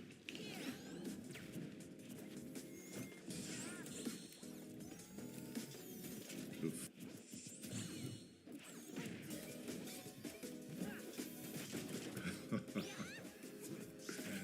A friendship. I was trying to do a fatality. Yeah, I'm probably playing niggas where this is the only game they could play because they're GameStop kids. Where their moms, they're like, Mom, can I get a new game? I'm like, wait, what game? You already have a PlayStation 4 and Mortal Kombat 11 or something your brother left behind. No, play the Mortal Kombat 11 on PS4. Get out of here. I had to do a different voice this time instead of Rogs and Gets.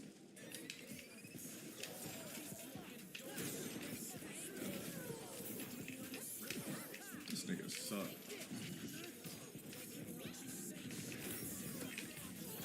Spamming ass. Look at this sorry ass nigga, bro. Get the fuck out of here. Sorry ass nigga. Trash.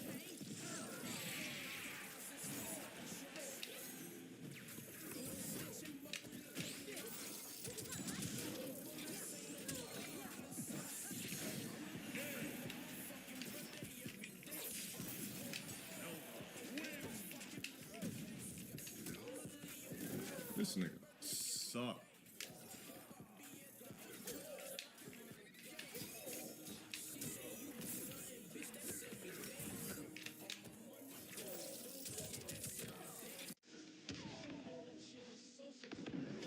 Exactly. Sorry ass nigga.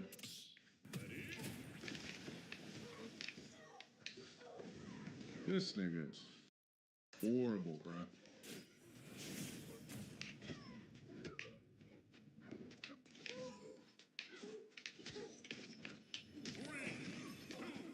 You don't know how to play the game, nigga.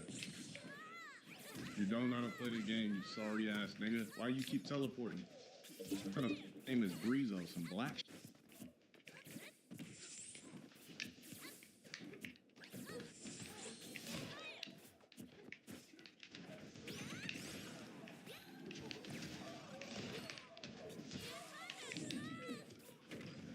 Does it again. Do a fatal blow, nigga. We already know you're gonna do it, Black. You're dumb. You're dumb. We know you're gonna do it. I'm not in grab range, idiot.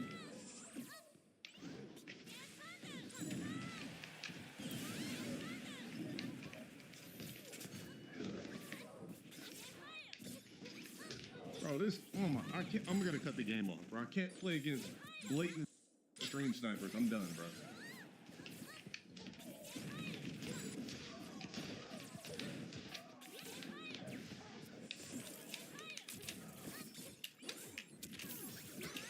Oh, you don't even know what you're doing. This nigga is slow, bro. Cut the game off, you slow ass nigga. Cut the game off, bro. You're a read. Cut the game off, you slow. Teleport, bitch. Teleport, you stalking asshole on. Teleport. That's what the I thought, nigga.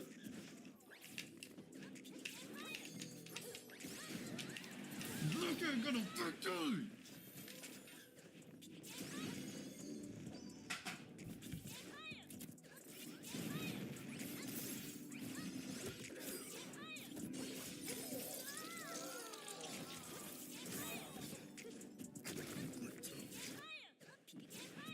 Miss Charlton, you're glowing.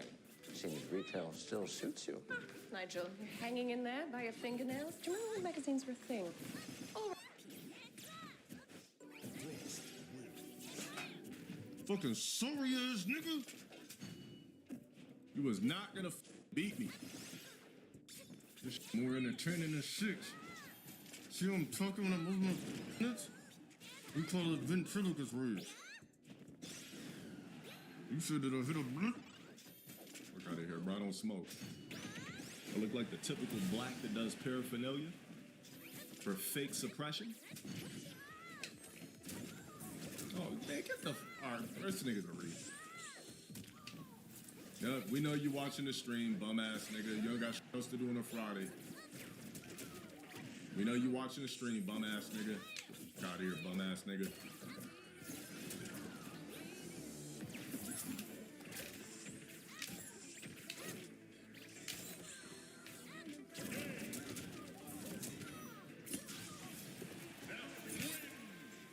I guess the guy's just gonna keep rolling and grabbing. All right, teleport or something. We know you watching the stream, bro. We can tell.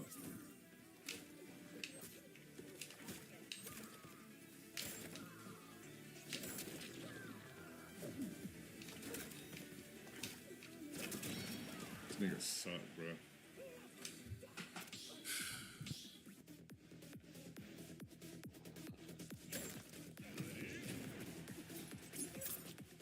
Nigga can't even afford good internet, bro. Get the fuck off the game, you broke ass nigga. Your priorities are in the fucking toilet. You stuck at home bum. You're not even in charge of your internet. Stop stream sniping and stream snipe your life. The fuck out of here, bum. I think that was a yellow bar person too. All right, we got another read.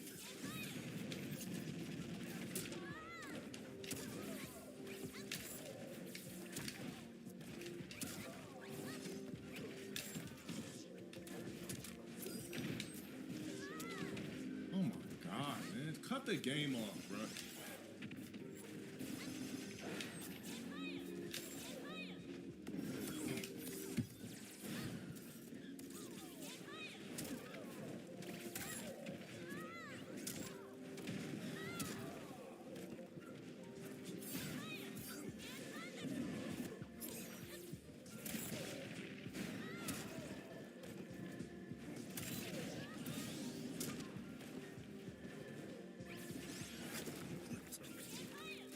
Sniper after sniper, literally. I gotta match up with a bro. Like, I don't even care. Like, at least I match up with a gang. It's just another PC with the lag too.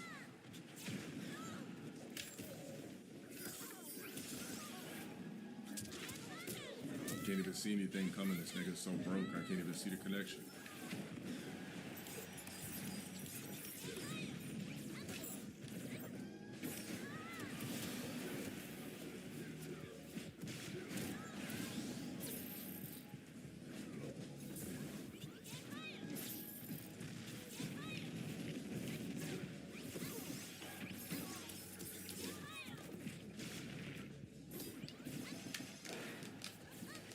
The only reason I'm even still playing 6 is I like this character.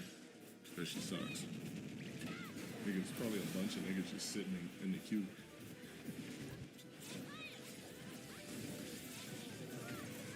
Sorry ass nigga.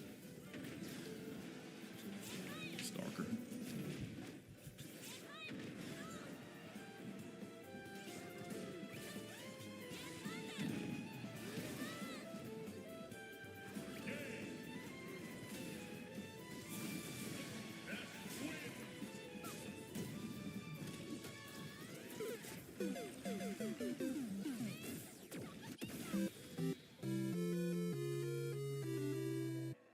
That was a clear stalker till he kept making all these stupid faces before the match. Dumb. Like, niggas will cut on the games just to stalk and troll me. Well, you're not trolling me, just to stalk me. Another stalker.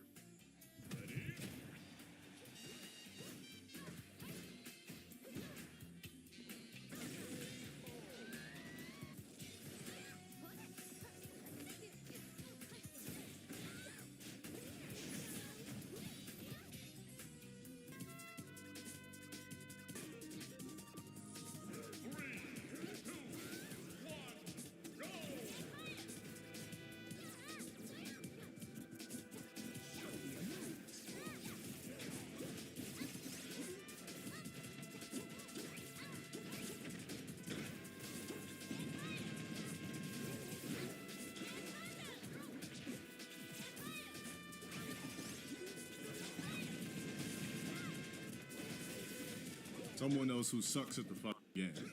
Anytime you see somebody spam 3 light kicks in a row in this game,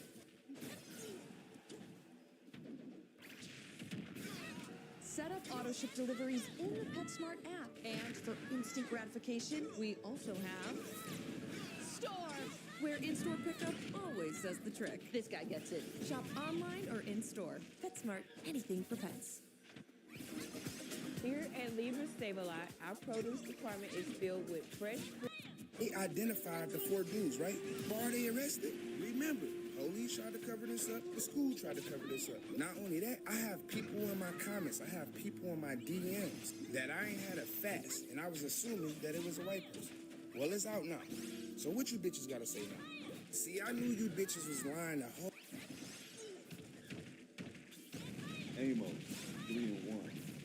Yeshua says, they hung him on a tree, who your forefathers raised up.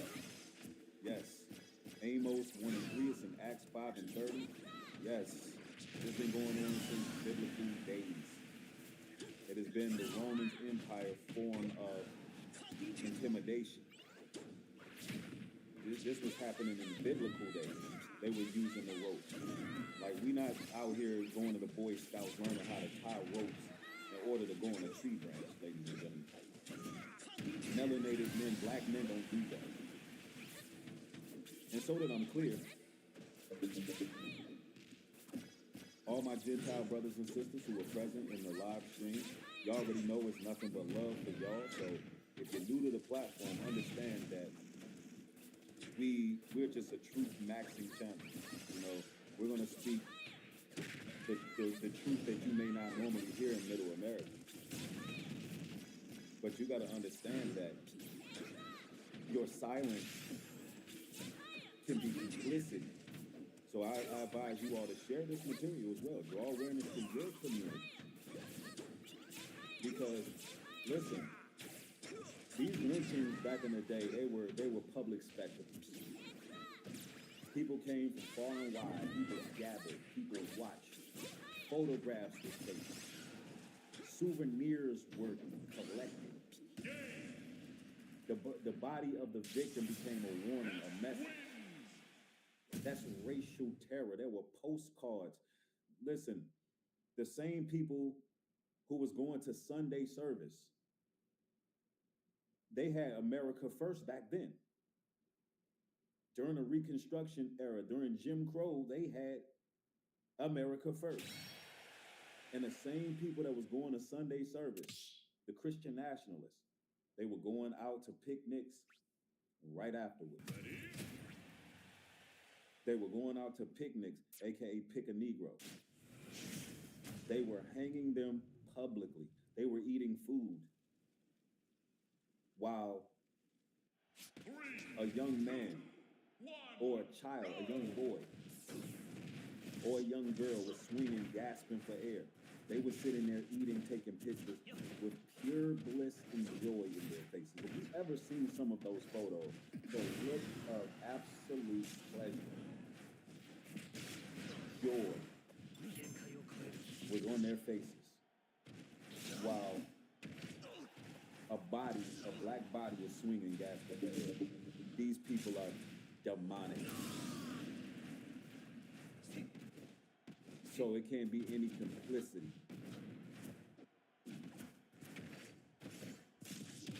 I'm telling you. Neighbors told me that they were just shocked when they learned that a woman was hung from a tree in a backyard at a vacant home. They say that this is just heartbreaking.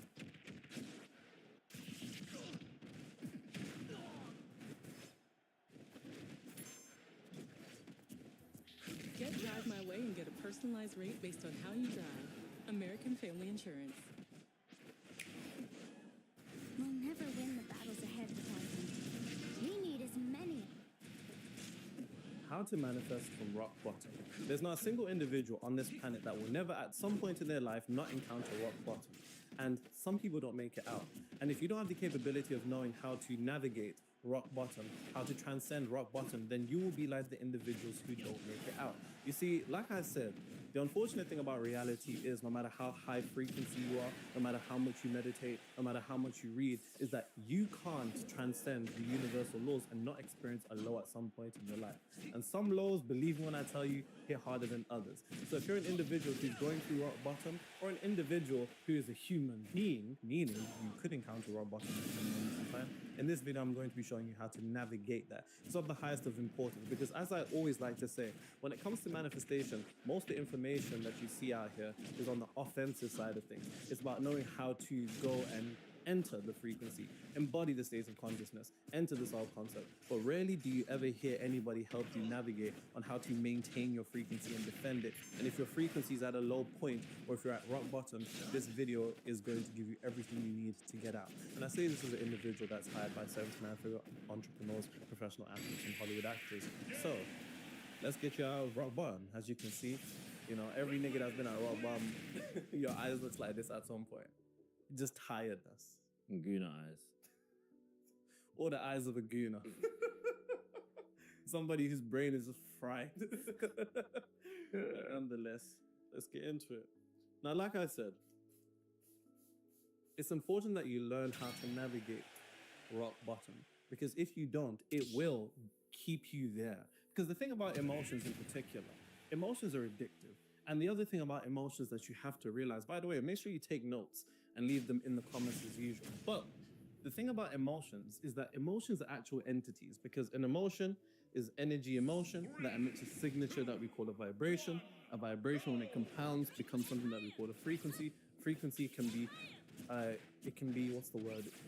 When it comes to the spiritual plane of existence, frequencies are entities. An entity is just an organism without a physical body that exists on the spiritual plane. So believe when I tell you, emotions quite literally are entities. And if you want more evidence of this, look at somebody who's enraged. What do they say? I just saw red. I don't know what happened. Emotions have the capability on possessing you, quite literally, because they distort your frequency, they distort what you see, and you don't see reality with your eyes, you see it with your mind. And when your mind is distorted by a lower vibrational emotion at that particular moment in time, you're not seeing reality truthfully. You're seeing a reflection of your emotional state, which does nothing more than reinforce that very same emotion. Now, to go back to what I was saying at rock bottom, people get addicted to being at rock bottom. Believe me when I tell you. Being at rock bottom, there's almost a pleasure in it, in a masochistic way.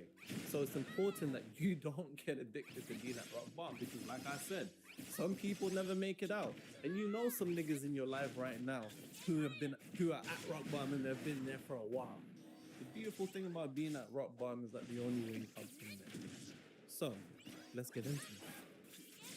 I shall take red. Now, what I'm about to say, let me warn you, it is quite unserious. It's very unserious. Because believe me when I tell you, I know that if you're watching this video, you've either been through it or you're going through it. You're probably thinking, there's nothing fucking funny. Why is this guy smiling? But this is the first step to getting out of rock bottom. And I say I've literally had clients who have come to me at financially destitute positions where their business is losing money monthly, year on year. So believe when I tell you, if anybody knows how to pull people out of a rock bottom, it is me. So I'm going to distill all of that in this video in a nice, succinct way for you. The first thing to getting out of rock bottom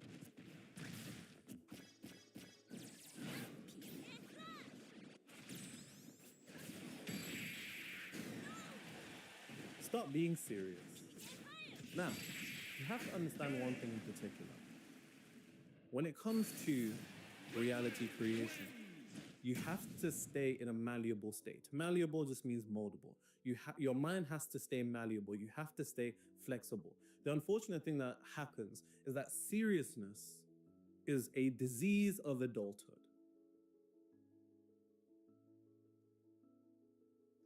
Seriousness is a disease of adulthood that is a rigid energy. It is quite literally unmalleable. It's unmoldable. It's like a box. And the reason why I'm bringing this up is because any moment in time where life is testing you or you're going through it at this moment in time, your first instinct is to become rigid. Your first instinct is to become serious. And believe when I tell you, I don't say this to minimize anything that you're going through. I'm giving you the actual prerequisite to you being able to materialize what it is that you want. Whether that's a relationship, whether that's more money, whether that's a career advancement, whether that's more money in your business. No matter what it is, the prerequisite is your mind being in a malleable, moldable state. Because to the degree that your mind is malleable, reality is malleable. And that's a bar, write that down. How the fuck could you ever expect to mold reality when you can't even mold your mind? And you can't mold your mind when seriousness has put you in a rigid box. The thing about seriousness is that it locks you into rigidity. And when you're locked into rigidity, you don't have the capability on molding your mind. And if you can't mold your mind, how could you possibly mold reality? And bear in mind, like I said, seriousness is a disease of adulthood. Think about it like this. As we get older, there's certain things that you have to take on, certain characteristics that you have to take on being an adult. And one of them is being serious. And believe when I tell you, anybody that is too serious is never going to be able to mold reality.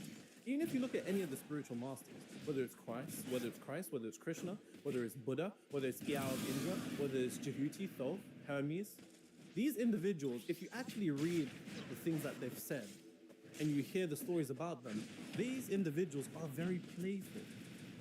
Most of the spiritual masters that you ever read about are very playful because they understand one thing in particular that your ego has seemed to have forgotten. Reality is an illusion. You're taking it serious, but there's nothing serious in reality. Bear in mind. I understand how that sounds, especially to the problem that you may be going through right now. But I need you to come to a realization in a very nonchalant, nigga-like way. It's not that.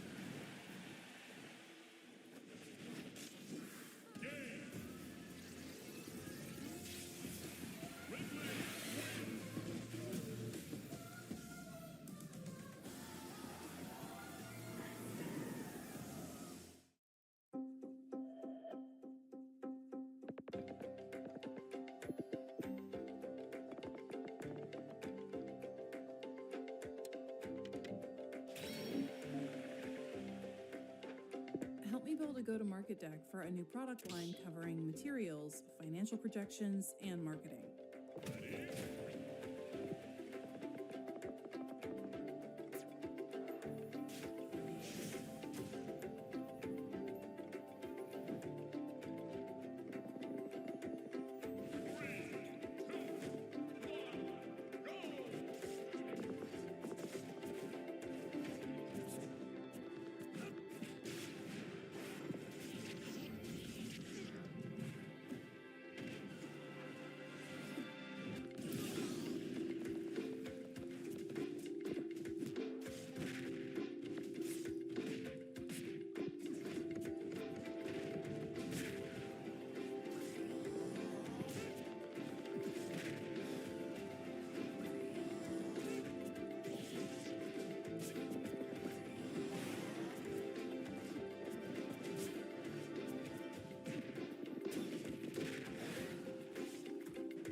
Let me land. It's not that deep. Because think about it like this, right? Even if we look at things esoterically from a biblical standpoint, esoteric comes from the Greek word esoterikos, which refers to the inner circle, a inner circle of information, which is typically passed down through oral traditions, you know, through the high priest, so on and so forth. We look at the Bible esoterically. I believe it's the 18th chapter of Matthew. There's another verse in Matthew and another verse in Luke, which all says the same thing. Children will inherit the kingdom of God. In order for you to enter heaven, you must become like little children. These are the things, this theme of being childlike and being heavenly is seen through the 18th chapter of Matthew, other verses in Matthew and in Luke. If you want to inherit the kingdom of God, you must become like a little children. Only the children can enter heaven. Why? You have to begin to understand one thing. Seriousness in of itself, going back to what I was saying, when somebody's in a serious state of mind, their energy is rigid. When their energy is rigid, they're unmoldable. When they're unmoldable, reality can't be molded. And that's the thing about reality. It wants your mind to be unmoldable. Because the moment that reality is unmovable, the moment that your mind is unmovable, reality is also unmovable. And if part of being an adult is being serious, but it's only children that will inherit the kingdom, then I don't want to be a fucking adult. You understand the point that I'm trying to convey here? We have to begin to look at the characteristics of children when it comes to their state of consciousness and their state of being. They're playful, they're present, their energy is pure, because they haven't gone through this third dimensional realm and picked up all of the bullshit that we seem to have picked up. But my point being, remaining in a playful, like, unserious state is the prerequisite to you being able to alter your reality and get out of rock bottom. The thing that you have to remind yourself, because here's the thing, anytime, and I kid you not, we've all gone through shit in life. Anytime that we've gone through it, we look back at it like, whew, we look at it with a playful nature. Rarely do we actually look back at things and we're like, whoa. And the reason for that is because when we transcend things and we move past things, we're able to look back at it and minimize it in a way. But the prerequisite to you being able to do that is you being playful and stop being so serious. Stop being so serious. If you want to get out of rock bottom, then the first thing that you have to do is to stop being serious. And I'll show you why. Because here's the thing. What we call playful, when somebody's playful, they're enjoying the moment, they're enjoying the present, and an aspect of their being is relaxed.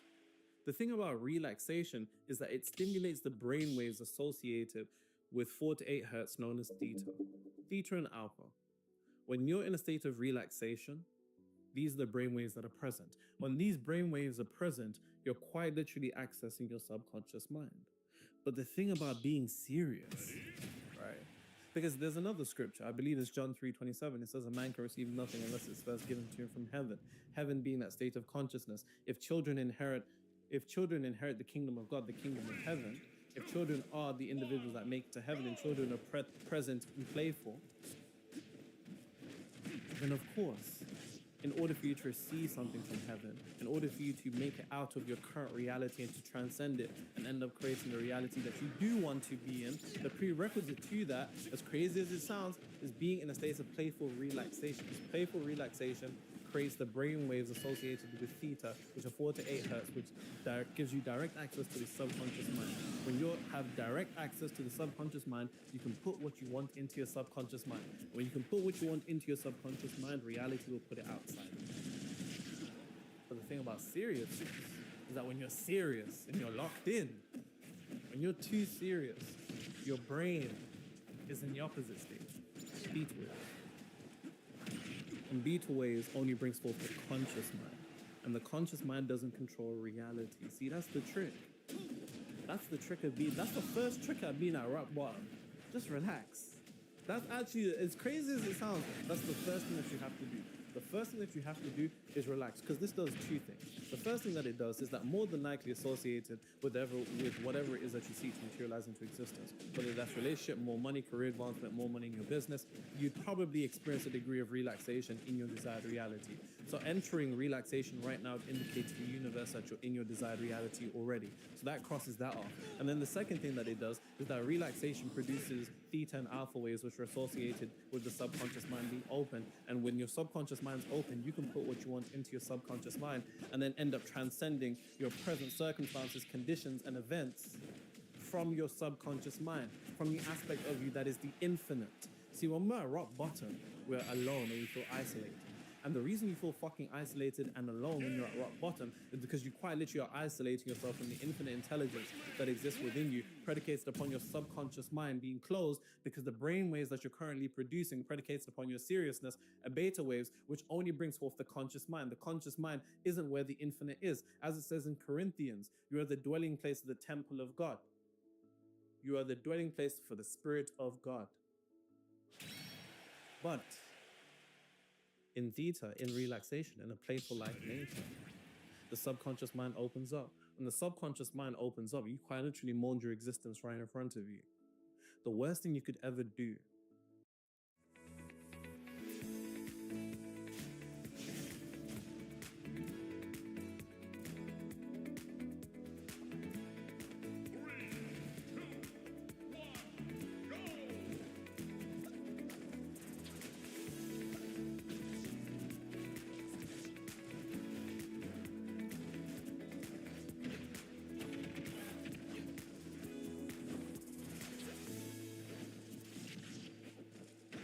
With 2 kids and busy schedules, you gotta find the wins. And Dick's new Scorecard Plus membership is an easy W. For $99 a year, you get over $350 in benefits. It pays for itself with $100 in annual bonus rewards, free shipping every day, and more. Join Scorecard Plus.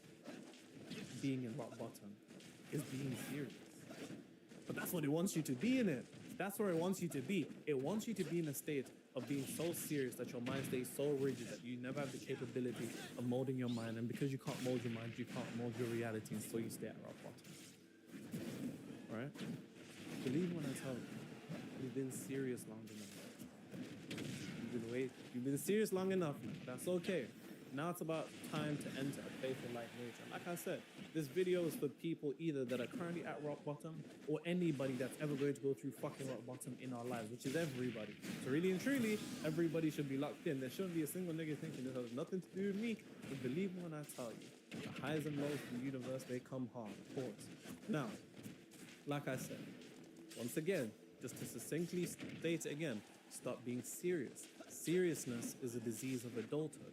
Adulthood is in direct opposite to what the Bible says, the individuals who will enter the kingdom of heaven. Heaven being that internal state of consciousness, where John 3:27 says a man can receive nothing unless it's first given to you from heaven. Assuming that you want to materialize what it is that you want from this physical plane, more money, relationships, career advancement, more money in your business, then your mind has to be first in a heavenly state of mind. But a heavenly state of mind has a prerequisite of being childlike, because as it says in the 18th chapter of Matthew, only the children will inherit the kingdom. If you want to inherit the kingdom, you must become like a little child. In order to do so, that you must be playful. Being playful has the combination of relaxation. Relaxation triggers your brain to produce theta and alpha waves. Theta and alpha waves open up the subconscious mind. When the subconscious mind is opened up, you can quite literally alter your reality because the work that you're doing will actually be going somewhere, as opposed to trying to do all this manifestation and try extra hard with effort while your brain is producing theta waves, which only brings forth your conscious mind, which is the limited aspect of yourself.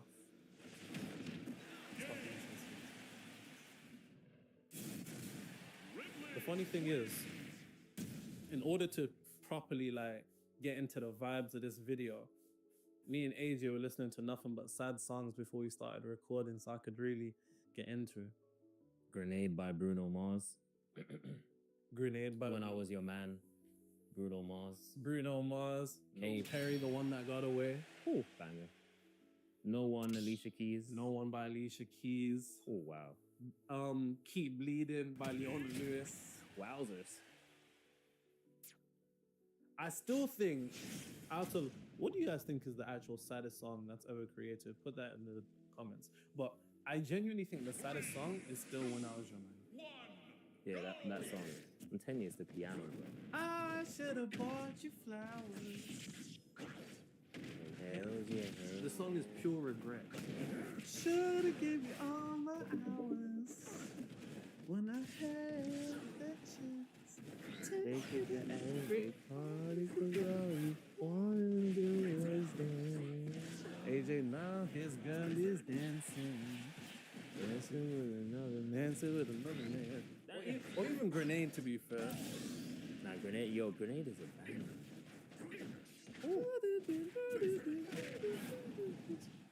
How does that song start? How does Grenade start? We were just listening to it. And it's crazy because if we played it, we'd know this. We'd know the yeah. Go. That's just how it is. Oh, take it. But you never give. Should've known. You was trouble from the first kiss. Had your eyes wide open. Why were they open? Why were they open, bro? Why were they open? To this day, we don't know why they were open. Why were they open? Kissing someone with their eyes open, bro. So, bro, the guy said, if my body was on fire. ooh, you watch it burn down in flames. You said you love me, you're a liar, 'cause you never, ever did, baby. But God is not after all of that, he would still catch a grenade from him. I pray to God I never run into a woman like that. On the topic of women, someone said, I manifested my boyfriend being okay with me having another boyfriend. Nothing is impossible. You see what we have to deal with nowadays. You know what I'm saying? Do you know what that reminds me of? What? That reminds me of that song. What's that song? Let me go with Black instead. Reminds me of that song. I don't wanna know if you're playing me, keep it on the low. 'Cause my heart can't take it anymore. And if you're creeping, please don't let. Bro was begging his girl to cheat in silence. To be fair, I hear it. Because you know what? I don't have the stomach for that type of stuff. To what?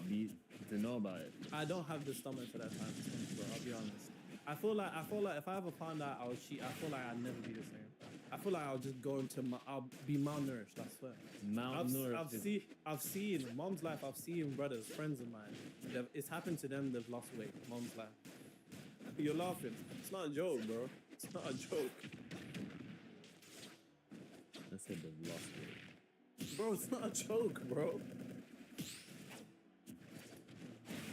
I will say, Nero, I watch your videos because you act like us millennials. I always forget how young you are. Lol. First of all, I don't act like you guys. I was raised by millennials. Get raiding. Get riches. A world of treasure is yours for the taking. Splatoon Raiders. Pre-order now.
They disregarded you.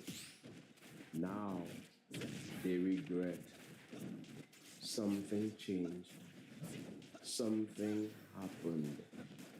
And the same person who treated you like you didn't matter wants to be around you, wishes that they had treated you differently, is regretting. They treated you with disdain, with contempt, like a nobody, as if you were nothing. They treated you negatively, thinking that your best days were behind you, that it was over for you, you were done. You could never win again in life, you're nothing. They acted as if you didn't matter, but they were so mistaken. They didn't know who they were dealing with. They had no clue who you were. The persistent one that you are, the resilient one, the chosen one, the blessed one. They didn't want to associate with you. They didn't want anything to do with you because they thought you were a loser. There they were, criticizing you, talking negatively about you, the naysayers that they are. They counted you out. Now they regret. They're not genuine. They just want to be around people when they're winning, when things are working out. They want to be around you when everybody's saying, great job, congratulations, when everybody's applauding, when you've won. But when you're building, they want nothing to do with you. When you're down there in the valley, they want nothing to do with you. When it's hard, when times are tough, when it's not smooth sailing, when you encounter failure, disappointment, they are nowhere to be found. They're like good weather friends. They're like, and they are opportunists, bandwagonists. Like Muhammad Ali said, I'm going to show you how great I am. I know you didn't pick me. I know you picked somebody else. You don't think I'll win. You don't think I'll do well. As this great boxer said, I'm going to show you how great I am. And I know I'm talking to somebody who will show them how great they are. I'm talking to somebody who has been through the storm as it rains out there in nature. Let me tell you, as it rains out there in nature, this is a reminder that you're about to receive a blessing like never before. Somebody listening to me is about to be blessed like never before. Huge blessing is coming your way. And if you receive this, I want you to type showers of blessings in the comments. Showers of blessings. Showers of blessings are falling. Let me tell you, you're not watching this video by chance. This is your confirmation. You're in the right place at the right time. You're supposed to be watching this video. It is not by chance. Things are about to work out for you like never before. And the only way things won't work out is if you doubt this word is if you say, I'm talking nonsense. Manchester is just talking stupidness. It makes no sense. I will never win. People out there, they win. Not me. Victory is for other people. Not me. As if you doubt yourself. But I know I am talking to somebody with confidence. I know I am talking to somebody who believes in themselves.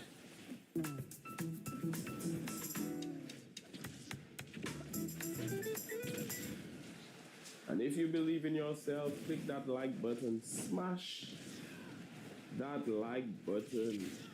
I want you to know that you are a winner. Know that things are working out for you. It must work. When you ask, it is given. Everything you've asked for has already been given. When you become a vibrational match for it, what you've asked for will be in your hands. You will get its physical equivalent. You will get what you want. You will get exactly what you want. You will manifest your heart's desires. Somebody watching you is about to get exactly what they want. It's about to work out for you. You've been through the storm. You've been through the difficult times. You've been down there in the valley where it seemed as if nothing was working out for you. But it's your time. It is your time. Have this advancing mindset. Align vibrationally to what you want. You have to know that every disappointment is a blessing. You have to know that things do not work out so that things can work out. You must know that what seems like a bad thing is a good thing, and everything is working out for you. It will be like an overnight success for somebody listening to me, for somebody watching me. It will be like hitting the jackpot.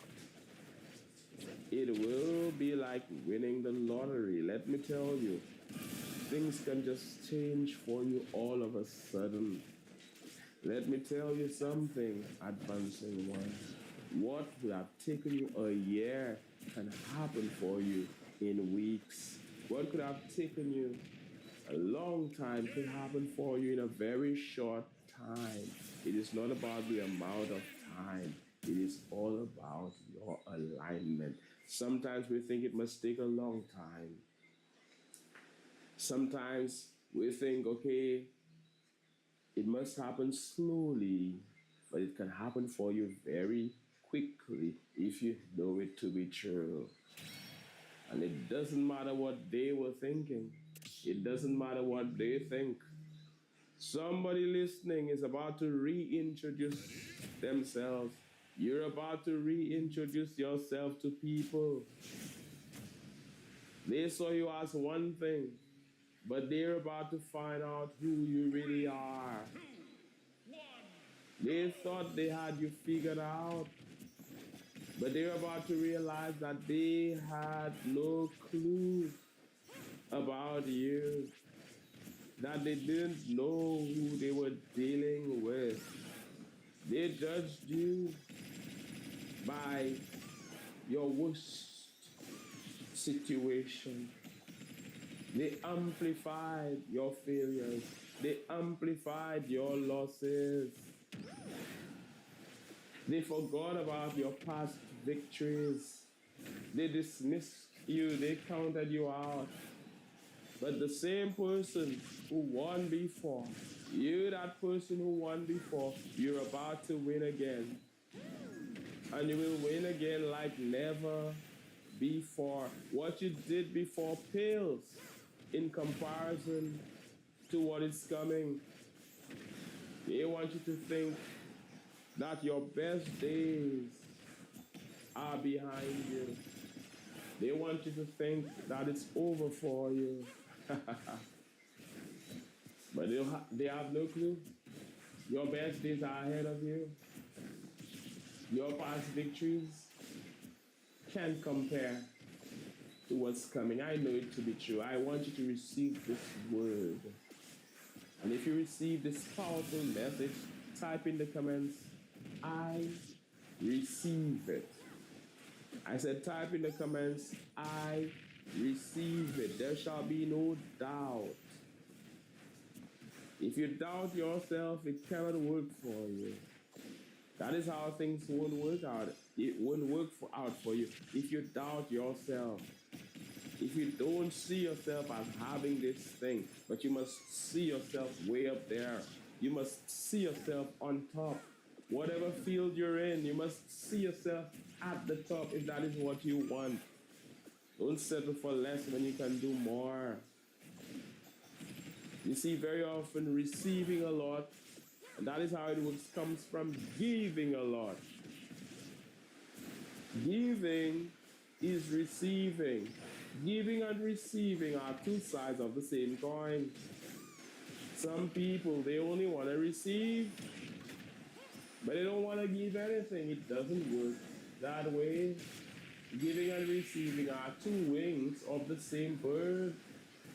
I never saw a bird fly with one wing. It needs the two wings. So when you give, you will end up receiving.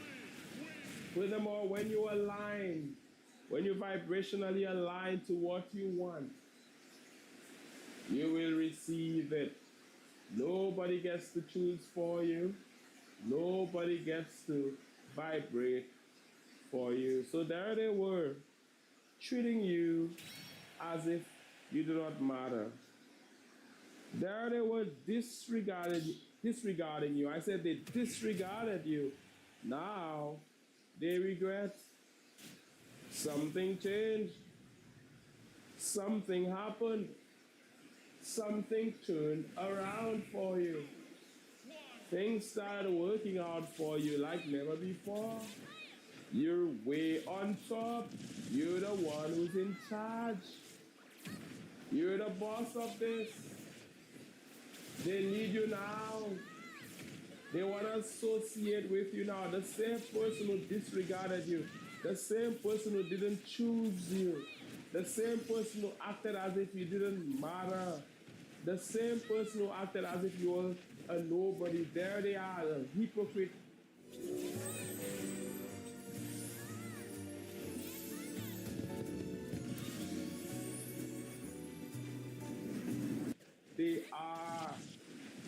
There they are acting as if they were always for you, as if they always supported you, as if you've always meant so much to them. No. They see people clapping. They hear the applause. They know it's your time. They want to be associated with you, but it's already too late. Too late is their cry. You know who they are. You know that they're not honest. They're not genuine. They're fake. The same person who worked against you, there they were working against you, pretending as if they were for you, but backstabbing you. My goodness.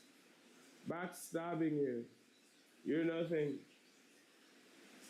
You're nobody. Judging you by your worst circumstances or your worst position.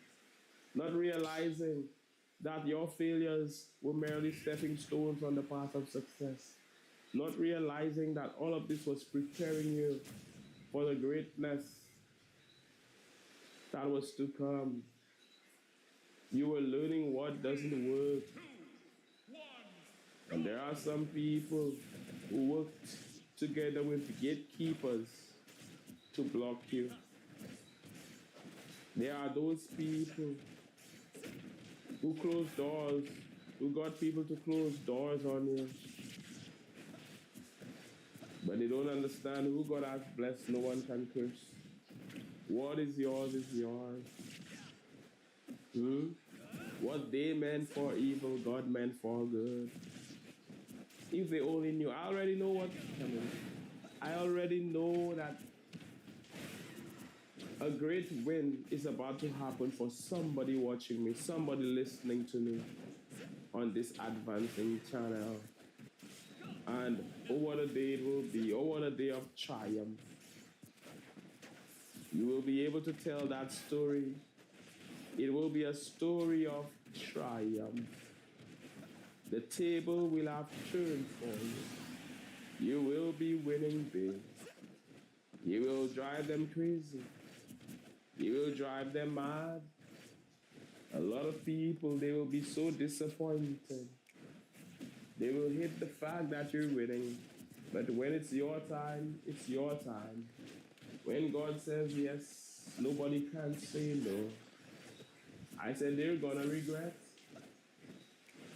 All those people, they forgot about you. You're nothing. Who are you? They don't want you on their team. They don't want to be around you. They're not talking positively about you. They didn't understand. The blessed one is the blessed one. The chosen one is the chosen one. Just because you have a bad season, they're already dismissing you. Just because you're having a bad season, they want nothing to do with you. They won't pick you. They're treating you badly. They're treating you with contempt. They're disrespecting you. But there is a price to pay. There is a price to pay for all those people who ill-treated you. There is a price to pay for all those people who ignored you, who walked away from you, who turned their back on you, who betrayed you. There is a price to pay. What you sow is what you reap. No debt in the universe. No debt in the universe. No debt goes unpaid. You reap what you sow. They should have appreciated you. They should have been there for you when times are hard, when times were hard, when times were tough. Now they want to be around. Two ladies, they cry. You see through them. You know they're not genuine. You know they're fake. You're going to celebrate without them. It's like the best revenge. The best revenge, to see you win big like never before, to see things work out for you, and you're disappointing the naysayers. You're embarrassing the naysayers. They're mad, they're furious. You're back on your feet again, winning big, and winning big like never before. As we're here on this advancing channel on this beautiful day, it's raining. It has been raining, but it is a good thing. It's an indication of the blessings that are coming your way. Showers of blessings. We need showers of blessings. Mercy drops around us are falling, but for the showers we plead, and there they are. Everything is working out for you, advancing man. Everything is working out for you, advancing woman. Like the video, share the video, do all the things they do on YouTube. Big up yourself.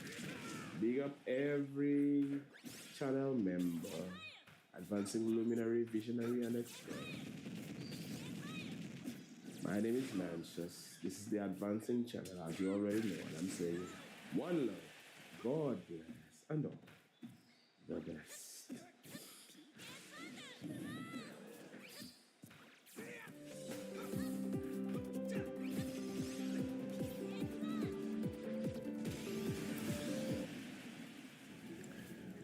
I've always been before. The chosen ones, although it may hurt you, you have to walk away from people who get upset when they see God favoring you. Trust me when I tell you this, man. It's for your own safety. This reminds me of Cain and Abel. Cain was jealous of his brother Abel because Abel was most favored by God. God was willing to honor Abel's sacrifice more than Cain's. Because between the two of the brothers, they both have different intentions. Cain's intentions was bad and Abel's intentions was good. That's why God favored Abel the most. And some of you guys got people that are in your circle. You got people that still want to be around you, but secretly envious of the favor that God placed in your life. And some of you guys listening to me right now, you don't even know whether you want to be around family or friends anymore. You don't even know about a particular person in your life anymore because what they have shown you in the previous days, what they have shown you in the previous years, or maybe the previous months. And what was revealed was their true colors. God has a way of exposing these karmics right before our own very eyes. And it always happened when he is favoring